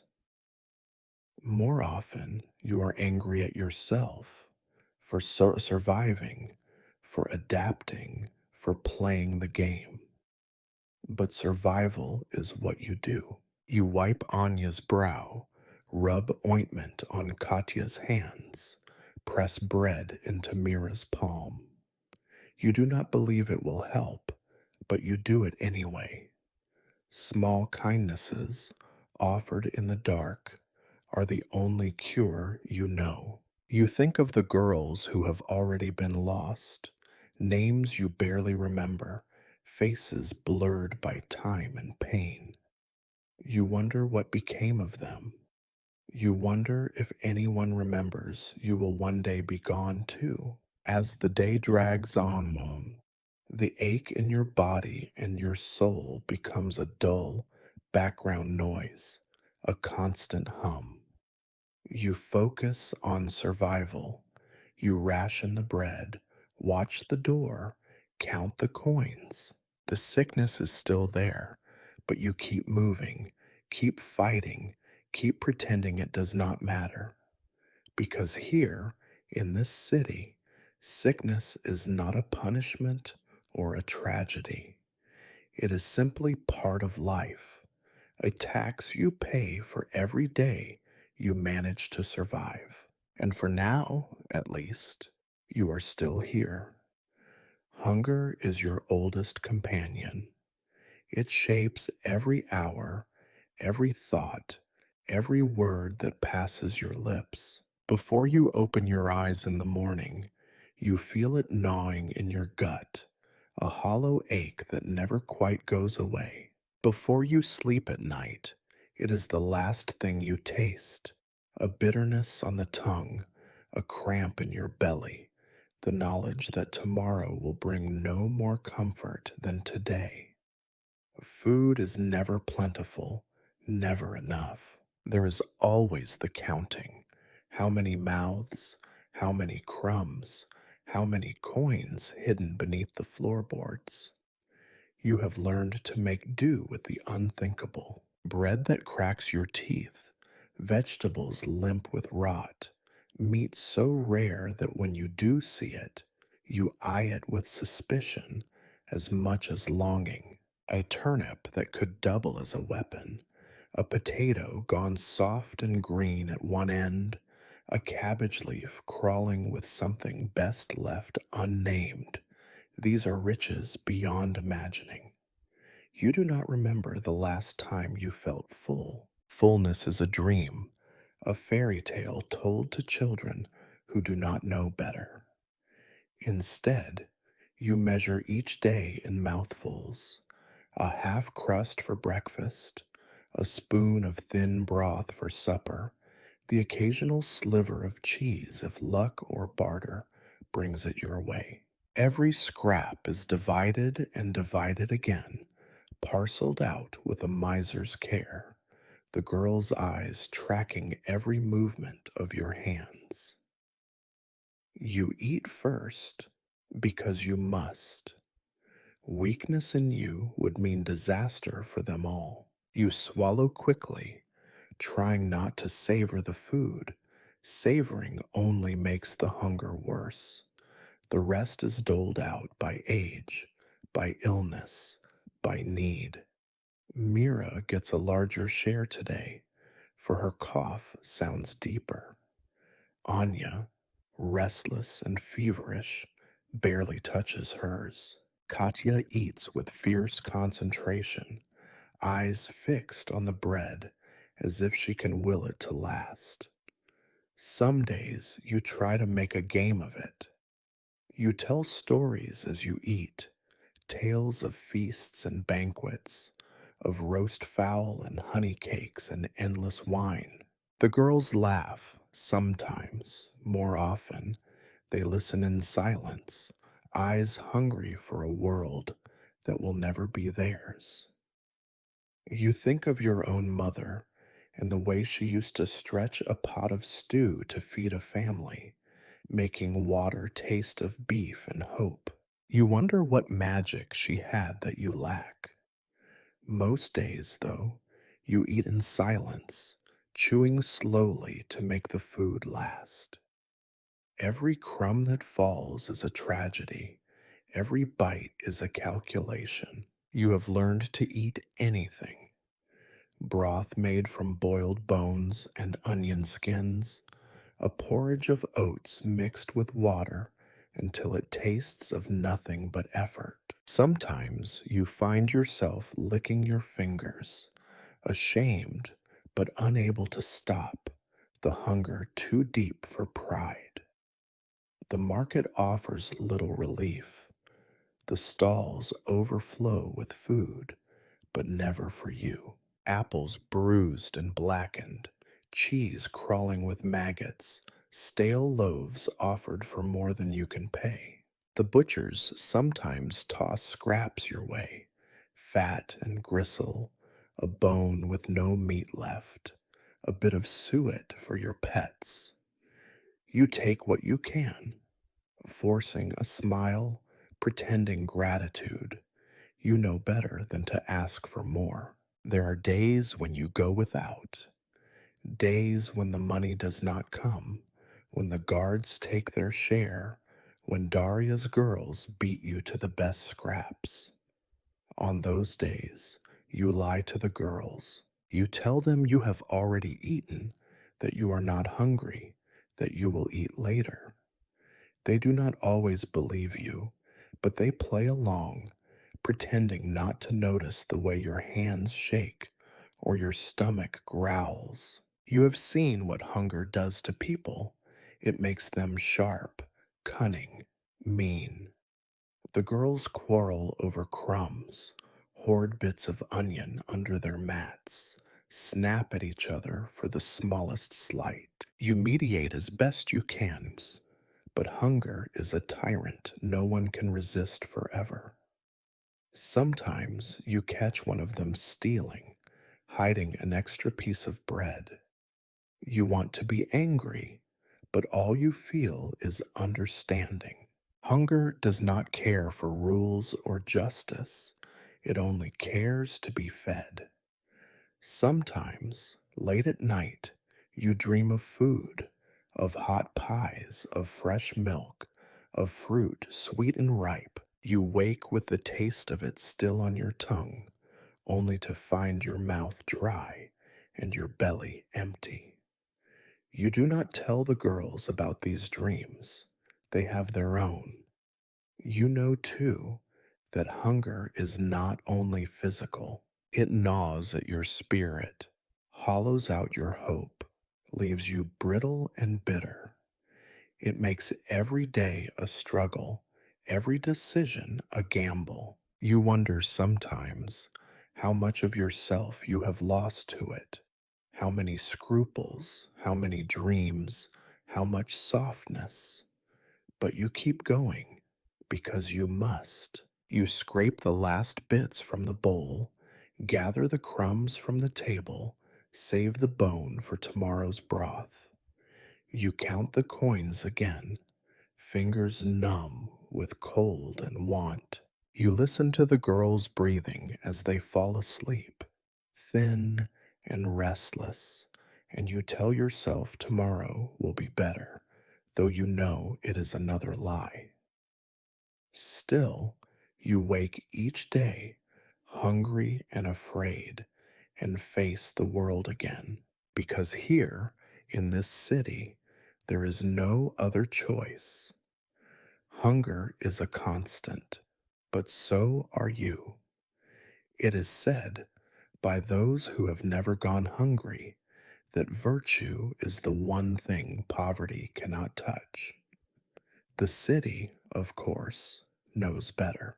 It carves new morals from old bones, reshaping right and wrong until both are as warped as the streets themselves. You learn quickly that what is praised in the daylight is despised in the dark, and what is condemned in public is bargained for behind closed doors.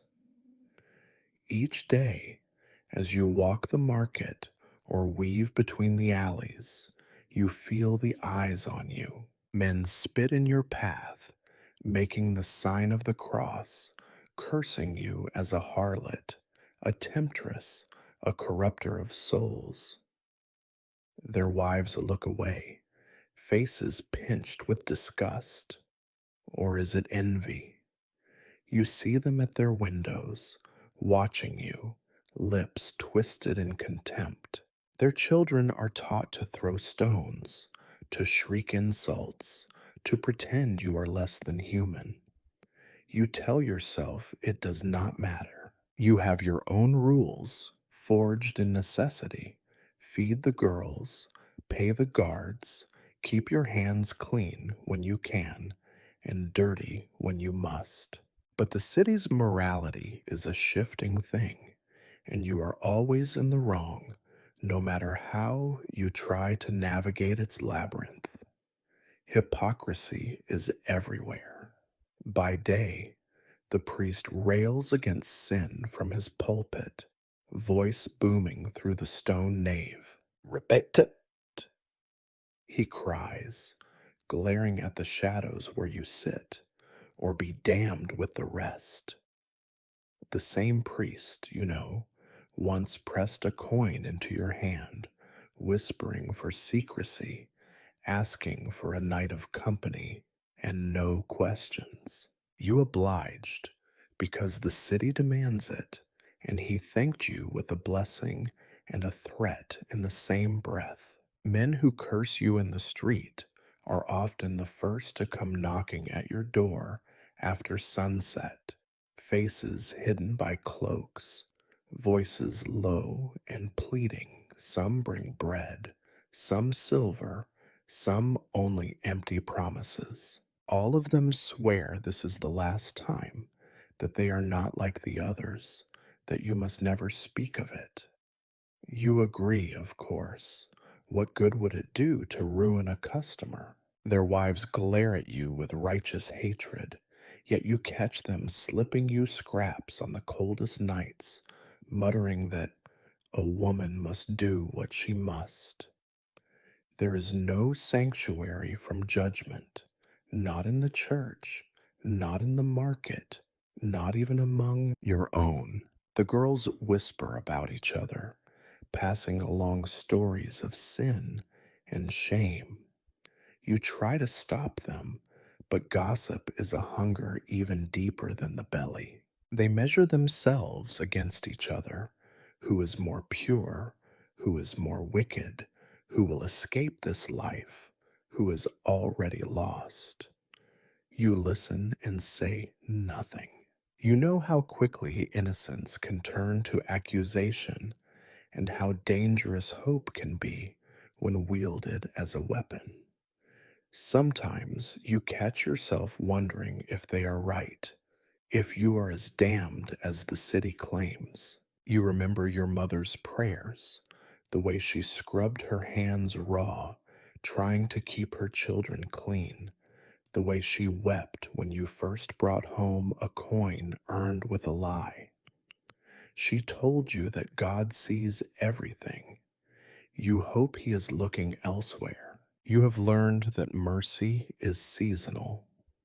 In the coldest months, when frost kills even the hardest weeds, the city remembers that you exist. The baker's wife leaves an extra crust on her windowsill. The blacksmith's apprentice looks away when you steal wood for your fire. For a week or two, pity is stronger than disgust. But as soon as the first thaw comes, the city's memory grows short and kindness withers. You become a pariah again, useful in secret, despised in the open. Justice, when it comes, is never blind. The city guard is quick to punish a girl for fighting, for stealing, for being out after curfew. But when a man breaks your nose or empties your purse, they laugh or shrug or offer protection in exchange for what little you have left. You have lost count of the times you have watched them drag a weeping girl away to set an example, only to see her walking free a few days later, eyes dead and pockets empty. You try to keep your own rules, small as they are. You teach the girls to share, to watch out for each other, to hold their heads high no matter the stares. You tell them not to answer the jeers, not to pick up the stones. You punish those who steal from each other, but not too harshly. You know there are worse crimes in this city than hunger.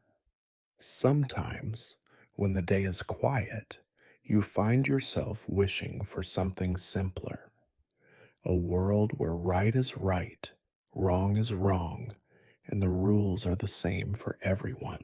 But even as you dream it, you know you would not survive such a place. The city has taught you how to bend, how to break, how to live with 1,000 small shames. As evening falls and you count your girls again, you hear the priest's voice drifting from the church, mixing with the laughter of drunkards, the shouts of the guards, the quiet weeping of those who have lost everything. You pull your shawl tighter, head high, and walk home through the streets. You do not answer the curses, do not flinch at the stares. You know who you are. You know what you have done to survive. The city can judge you all it wants. In the end, the only morality that matters is the one that keeps you and your girls alive for one more day. Loss is as constant as hunger.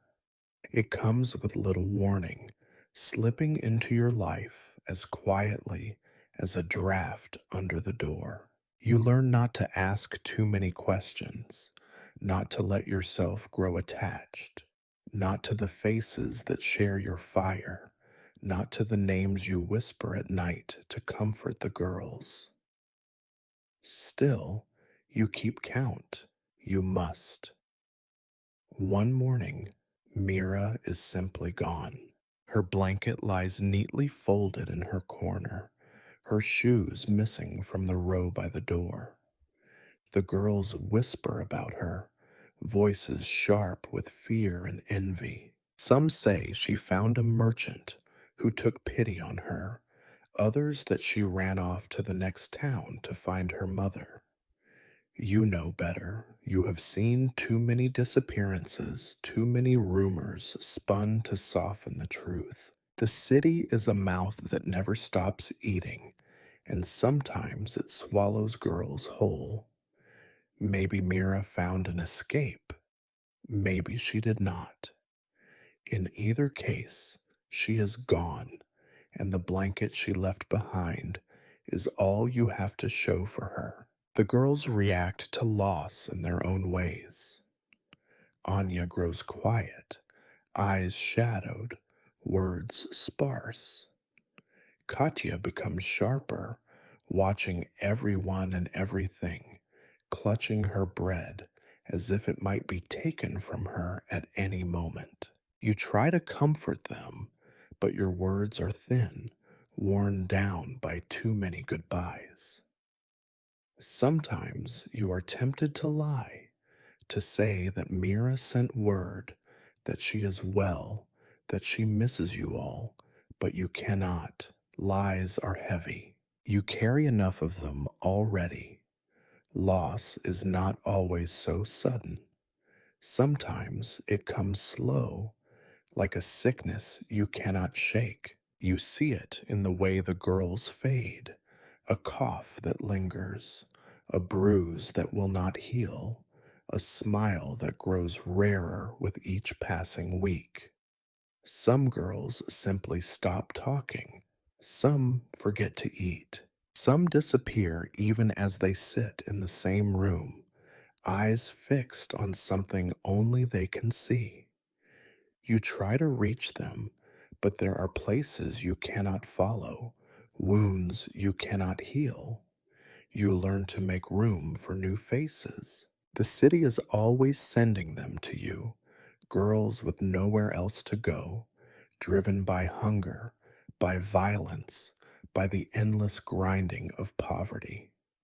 Sometimes a neighbor brings a thin, shivering child to your door, pleading for you to take her in. Sometimes a girl arrives alone, eyes wild, clutching all she owns in a dirty bundle. Each new arrival is a risk and a hope, a mouth to feed, a spirit to mend, a chance that this one will survive where others have not. You greet them with caution, measuring their stories against the marks on their arms, the scars on their faces, the trembling in their voices. You ask their names and do not expect the truth. You ask where they have come from and accept whatever answer they can give.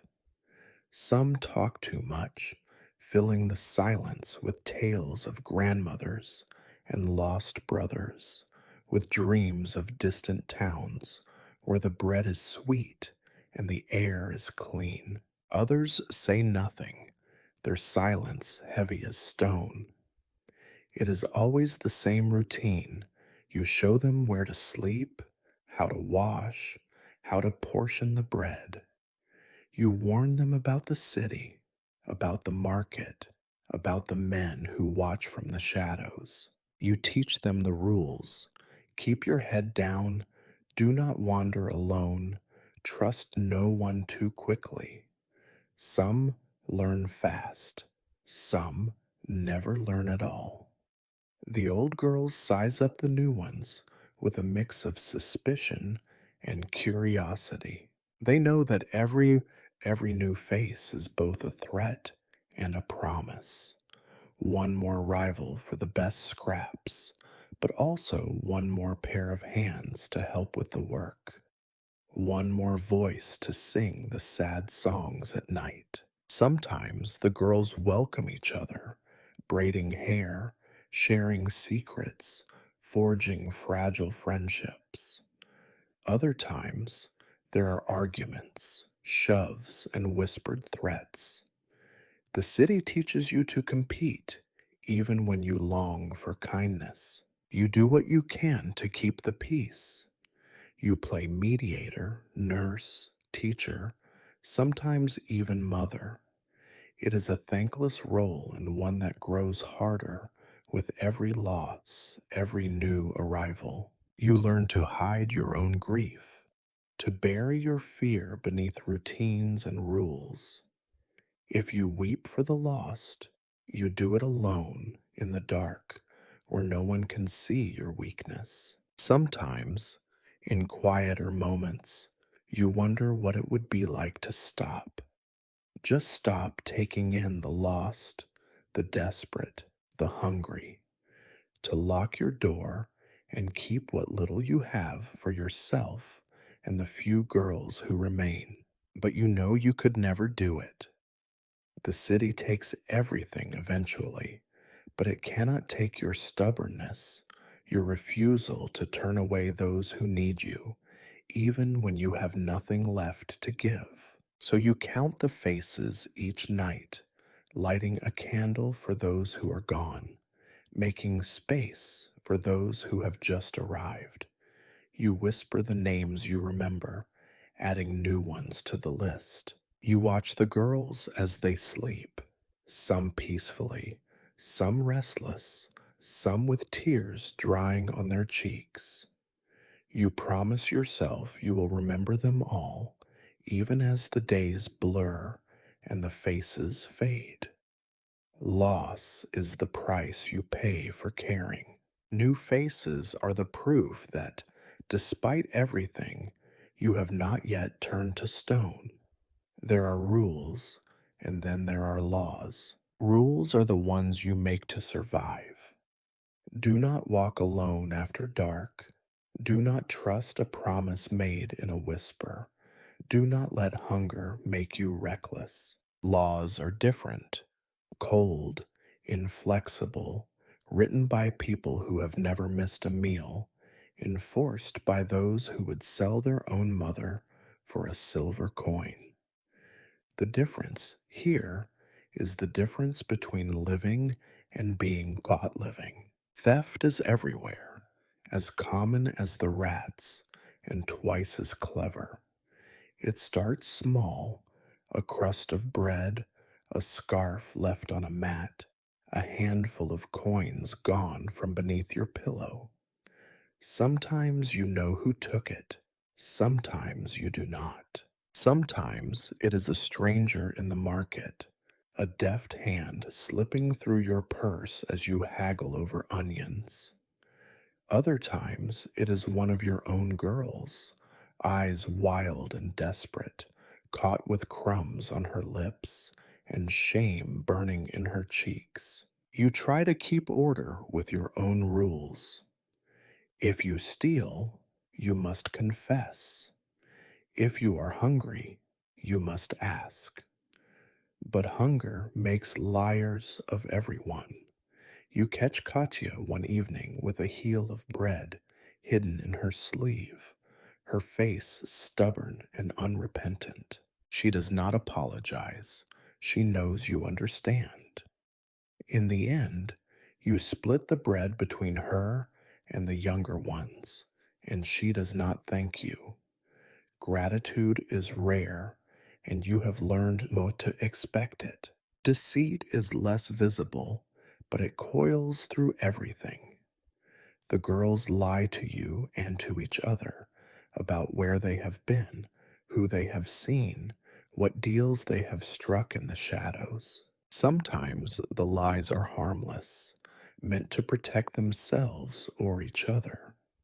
Sometimes they are poison, whispered to win favor, to drive a rival out, to curry what little power can be grasped in a world that leaves so little for girls like you. You lie too. You lie to the city guard when they ask about your earnings. You lie to Daria when she tries to count your girls. You lie to the girls when they ask if you have eaten, if you are well, if tomorrow will be easier.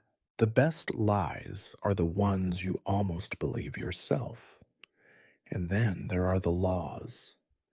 The city's code is posted at the market square, but you do not need to read to know what it says. No begging, no loitering, no women of ill repute within sight of the church or town hall. Punishments are swift and public. Lashes for thieves, stocks for liars, exile for those who step too far out of line.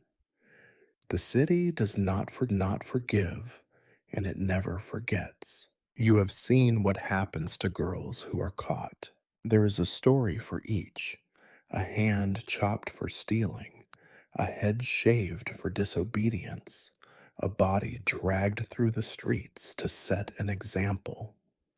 Sometimes you see the scars on the backs of girls who return, a reminder that the city's mercy is just another way to sell fear. Yet the laws are not for everyone.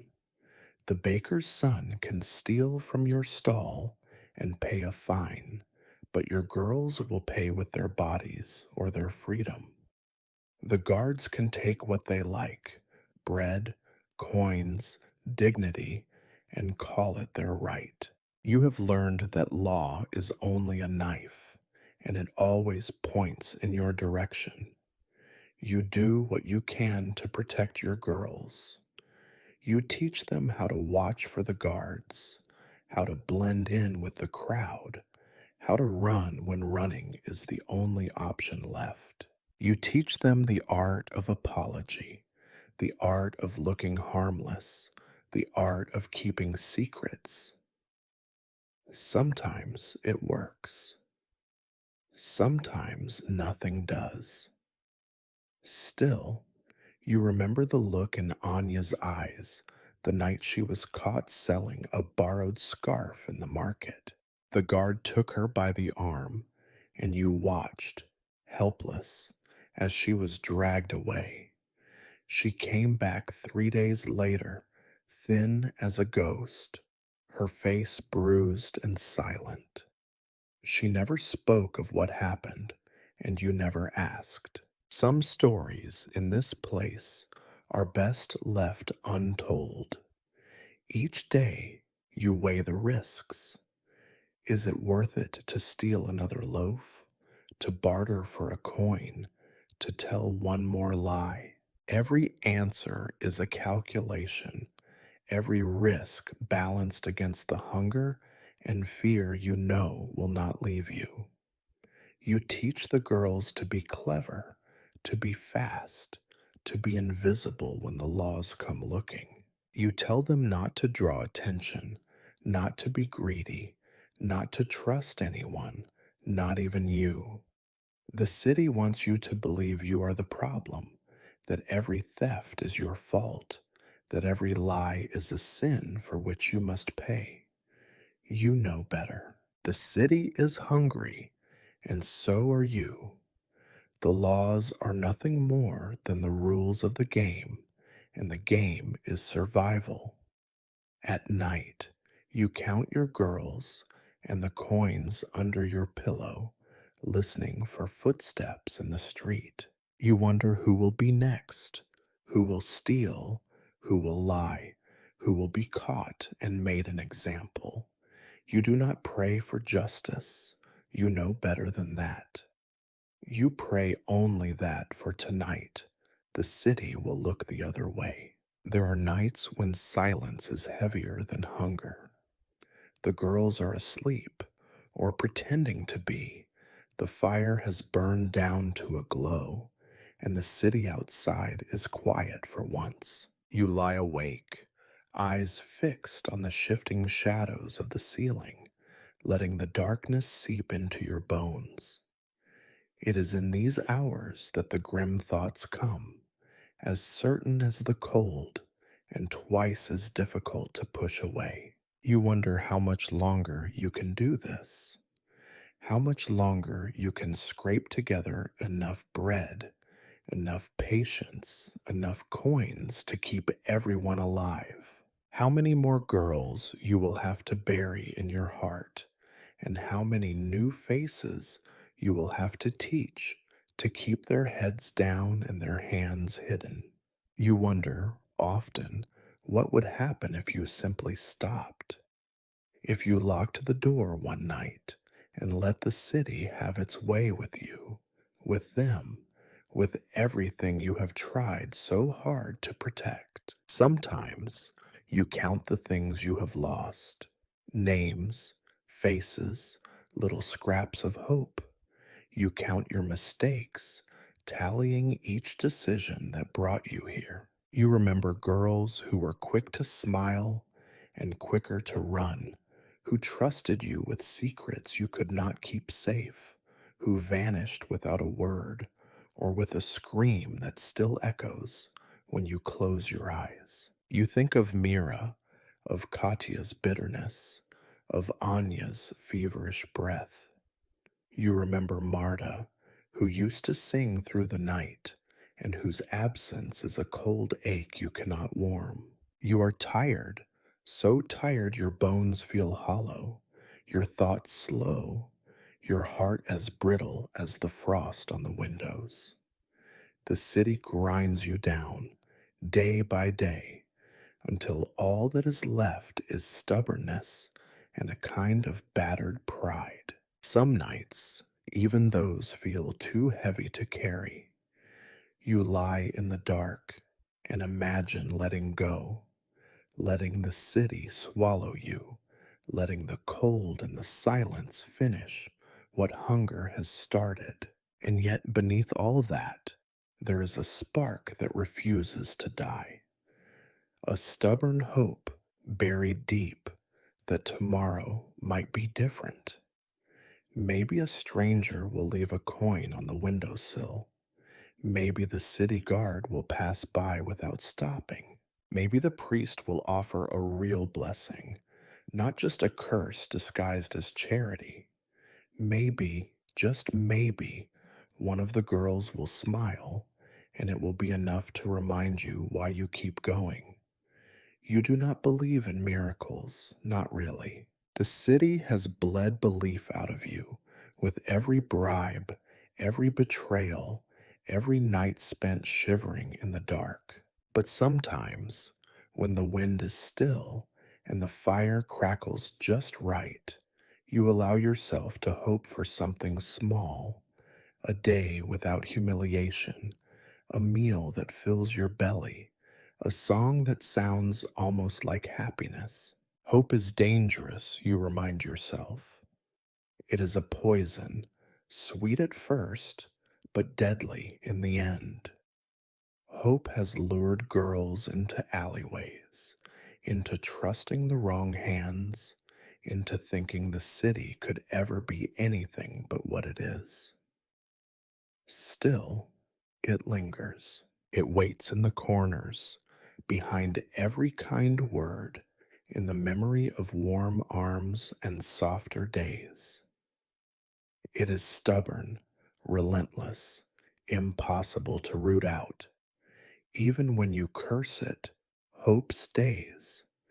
You catch yourself dreaming sometimes of escape, of safety, of a world where no one goes hungry, where no one must choose between dignity and survival. You imagine the girls as women with choices, Anya teaching children to read, Katya owning a stall at the market, Mira laughing in the sunlight instead of shrinking from every stranger's hand. You know these dreams are lies, but you cling to them all the same.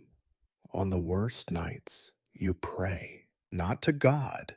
He has long since stopped listening to the likes of you, but to anything that might hear. The ghosts of the city, the ancestors buried in the mud, the luck that slips through your fingers every time you need it most. You do not ask for much, only another day, only another chance to keep the girls alive, to keep the door locked, to keep the fire burning through the night. You have seen the city take everything from those who dared to hope too loudly. You have watched dreams rot as surely as bread, have heard promises turn to threats. Still, you cannot help yourself. The line between survival and surrender is thin, and hope, however small, is the only thing that keeps you on the right side of it. When the first light filters through the cracks, you rise, aching and sore, and look at the girls curled together on the straw. You smooth a blanket over Anya, brush the hair from Katya's forehead, whisper a silent promise to keep them safe. The day will bring what it will: hunger, danger, humiliation. But for this moment, you hold on to hope, not because you believe in miracles, but because hope is what is left when all the miracles have gone. You stand and stretch, shaking off the night, and begin the slow work of survival again. There is no magic here, only the stubborn refusal to give up. You know it is not enough. You know it is all you have. The church bells are not for you, but you hear them every morning, each peal heavy with a warning, not a welcome. They toll over the city like a command: be good, be silent, be afraid. The church stands at the heart of the city, a hulk of gray stone squatting over the square, shadowing the market where you sell your dignity piece by piece. Its doors are always open, but you know better than to cross their threshold unless summoned, and even then you step lightly, eyes cast down. The priest, Father Gregor, rules the neighborhood with words sharper than any blade. You see him as you pass the churchyard, his voice thundering through the thin air. Repent. The wages of sin are death and suffering. His eyes sweep the crowd, searching for the guilty, and always linger a moment too long on you and your girls. You have heard his sermons before. Each one is a litany of hellfire and judgment, punctuated by the promise of forgiveness for those who can pay.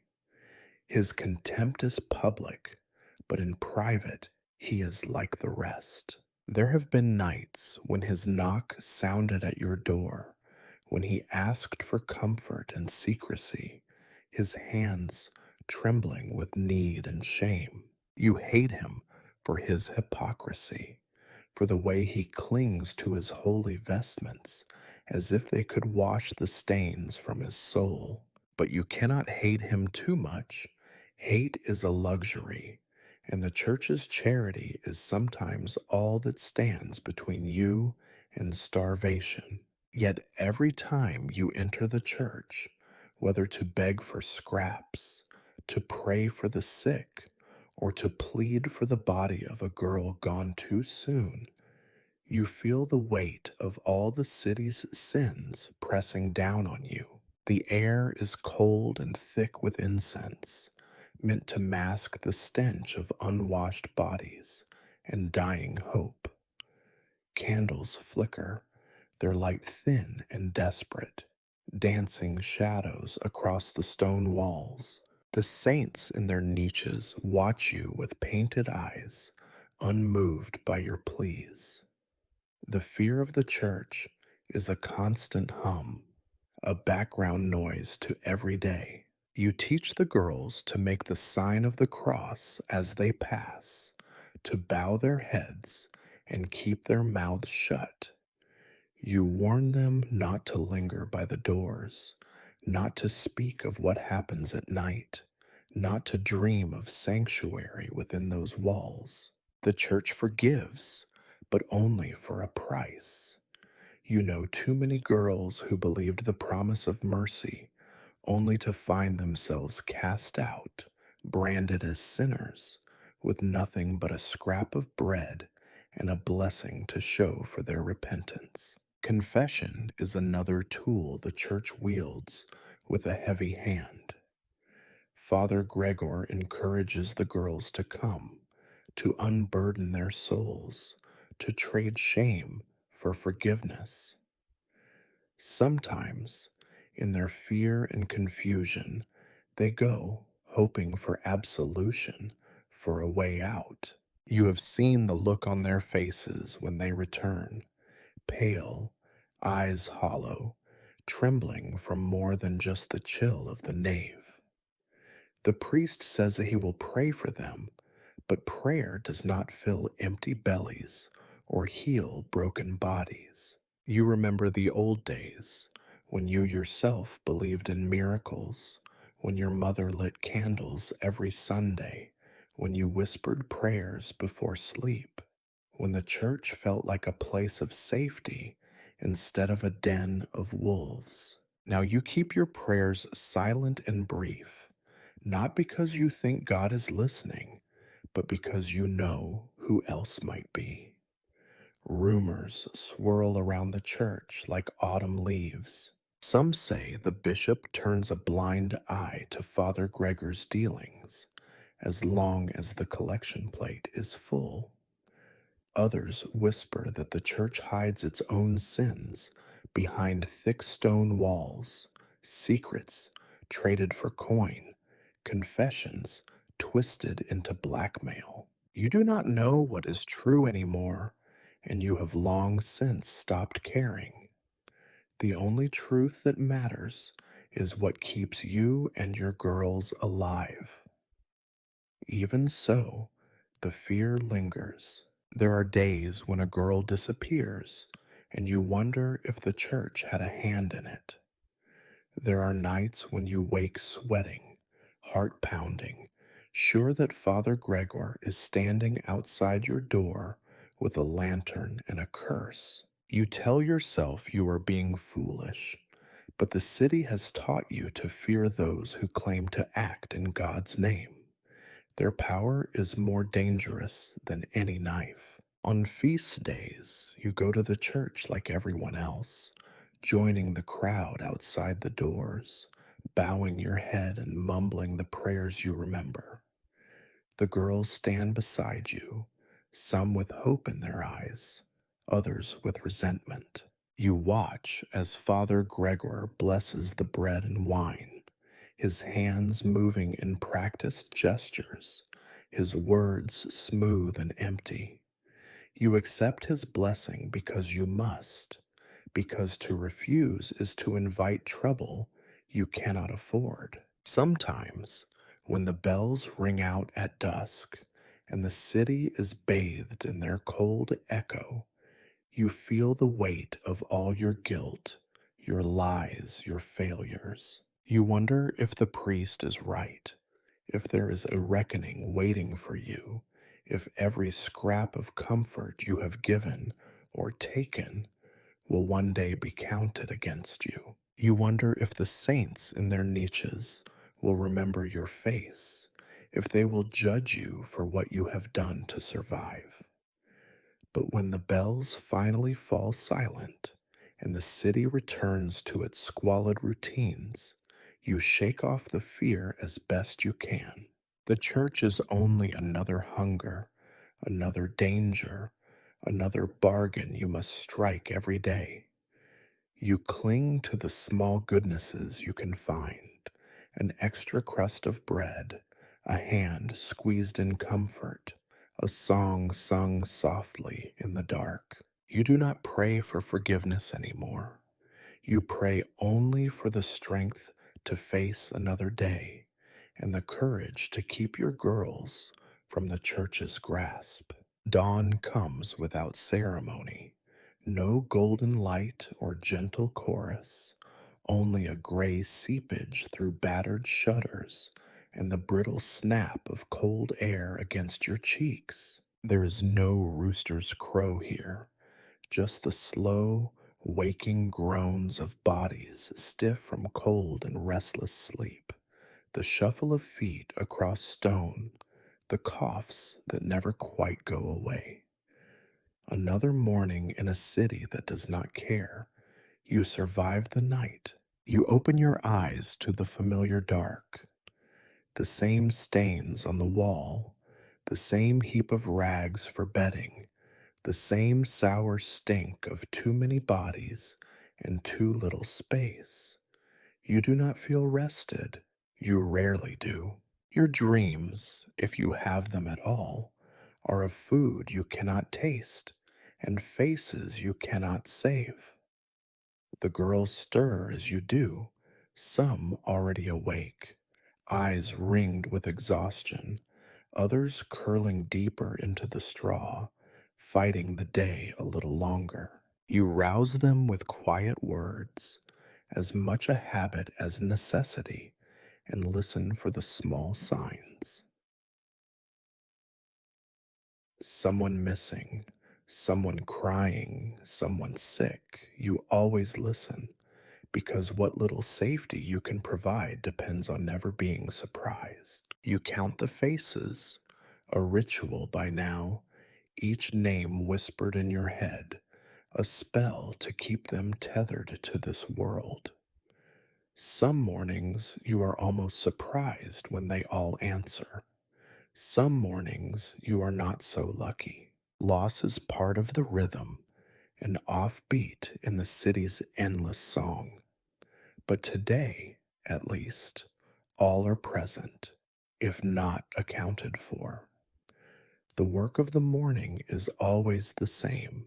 Shake out the bedding, search for lice, try to coax warmth from a dying fire. You dole out what passes for breakfast, a scrap of bread, a sip of cold broth, the last crumbles of something hard and dry. The girls eat in silence, not from manners, but from the resignation of routine. You eat too, because you must. If you fall, they all fall. Outside, the city is already waking. The distant sound of the market stalls going up, the clatter of carts, the barking of dogs, the first shouts of the day. You listen with a practiced ear for signs of trouble, angry voices, heavy boots, the clanging of a guard's bell. There is always something to worry about, always some new threat waiting just beyond the door. You go through the same motions, brushing hair, patching clothes, checking bruises, giving stern warnings. The younger ones need reminders about the rules. Stay together, do not speak unless spoken to, keep your wits about you and your hands out of sight. The older girls do not need reminders, only a look or a nod. They have learned that the city punishes carelessness. Before you leave, you tuck the meager coins into the hidden pocket of your skirt, check the door latch twice, and take one last look around the room. Every morning, you imagine locking the world out for good, keeping the girls safe inside, but every morning you know it is impossible.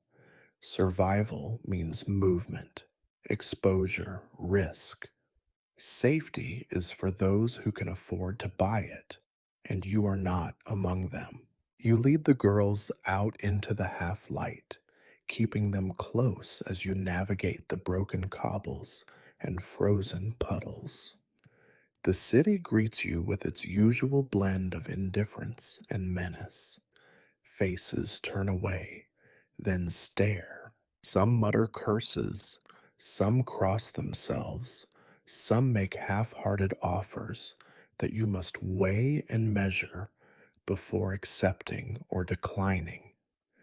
At the market, it is as it always is, the same stalls, the same arguments, the same calculations. You barter with weary vendors, watch for the guards, and try to keep your dignity intact as men and women haggle not just for bread, but for your time, your labor, your silence. Sometimes you are lucky, sometimes not. The profit is always dirty, the hands that take it even dirtier. As the day grinds on, the cycle repeats. Humiliation and bargaining, small triumphs and many defeats. You watch for Daria, for her girls, for the ever present possibility of betrayal. You listen for rumors, for news, for a hint of opportunity. You keep your girls close and your secrets closer. You make decisions you hate yourself for because there is no room for pride when hunger and danger are your only constants. Evening falls as it always does, slowly, cruelly, with a chill that seeps into your bones. You herd the girls back through alleys littered with broken dreams, count their heads again in the dusk, and share what little you have earned. The rituals of survival, bread, a sip of wine if fortune smiled, a song that means nothing but helps everything. You steel yourself for another visit from the guards, for another round of bribes, for the news that one girl is sick or another is gone. And in the quiet that comes after, as the city slips back into darkness, you allow yourself one moment, just one, to feel the exhaustion, the fear, and the endlessness of it all. You remember that nothing has changed, that nothing will change, and that you will do it all again tomorrow because there is no other choice. This is your life, waking in filth, bargaining with shame, losing more than you keep, teaching girls to hide their dreams and count their coins.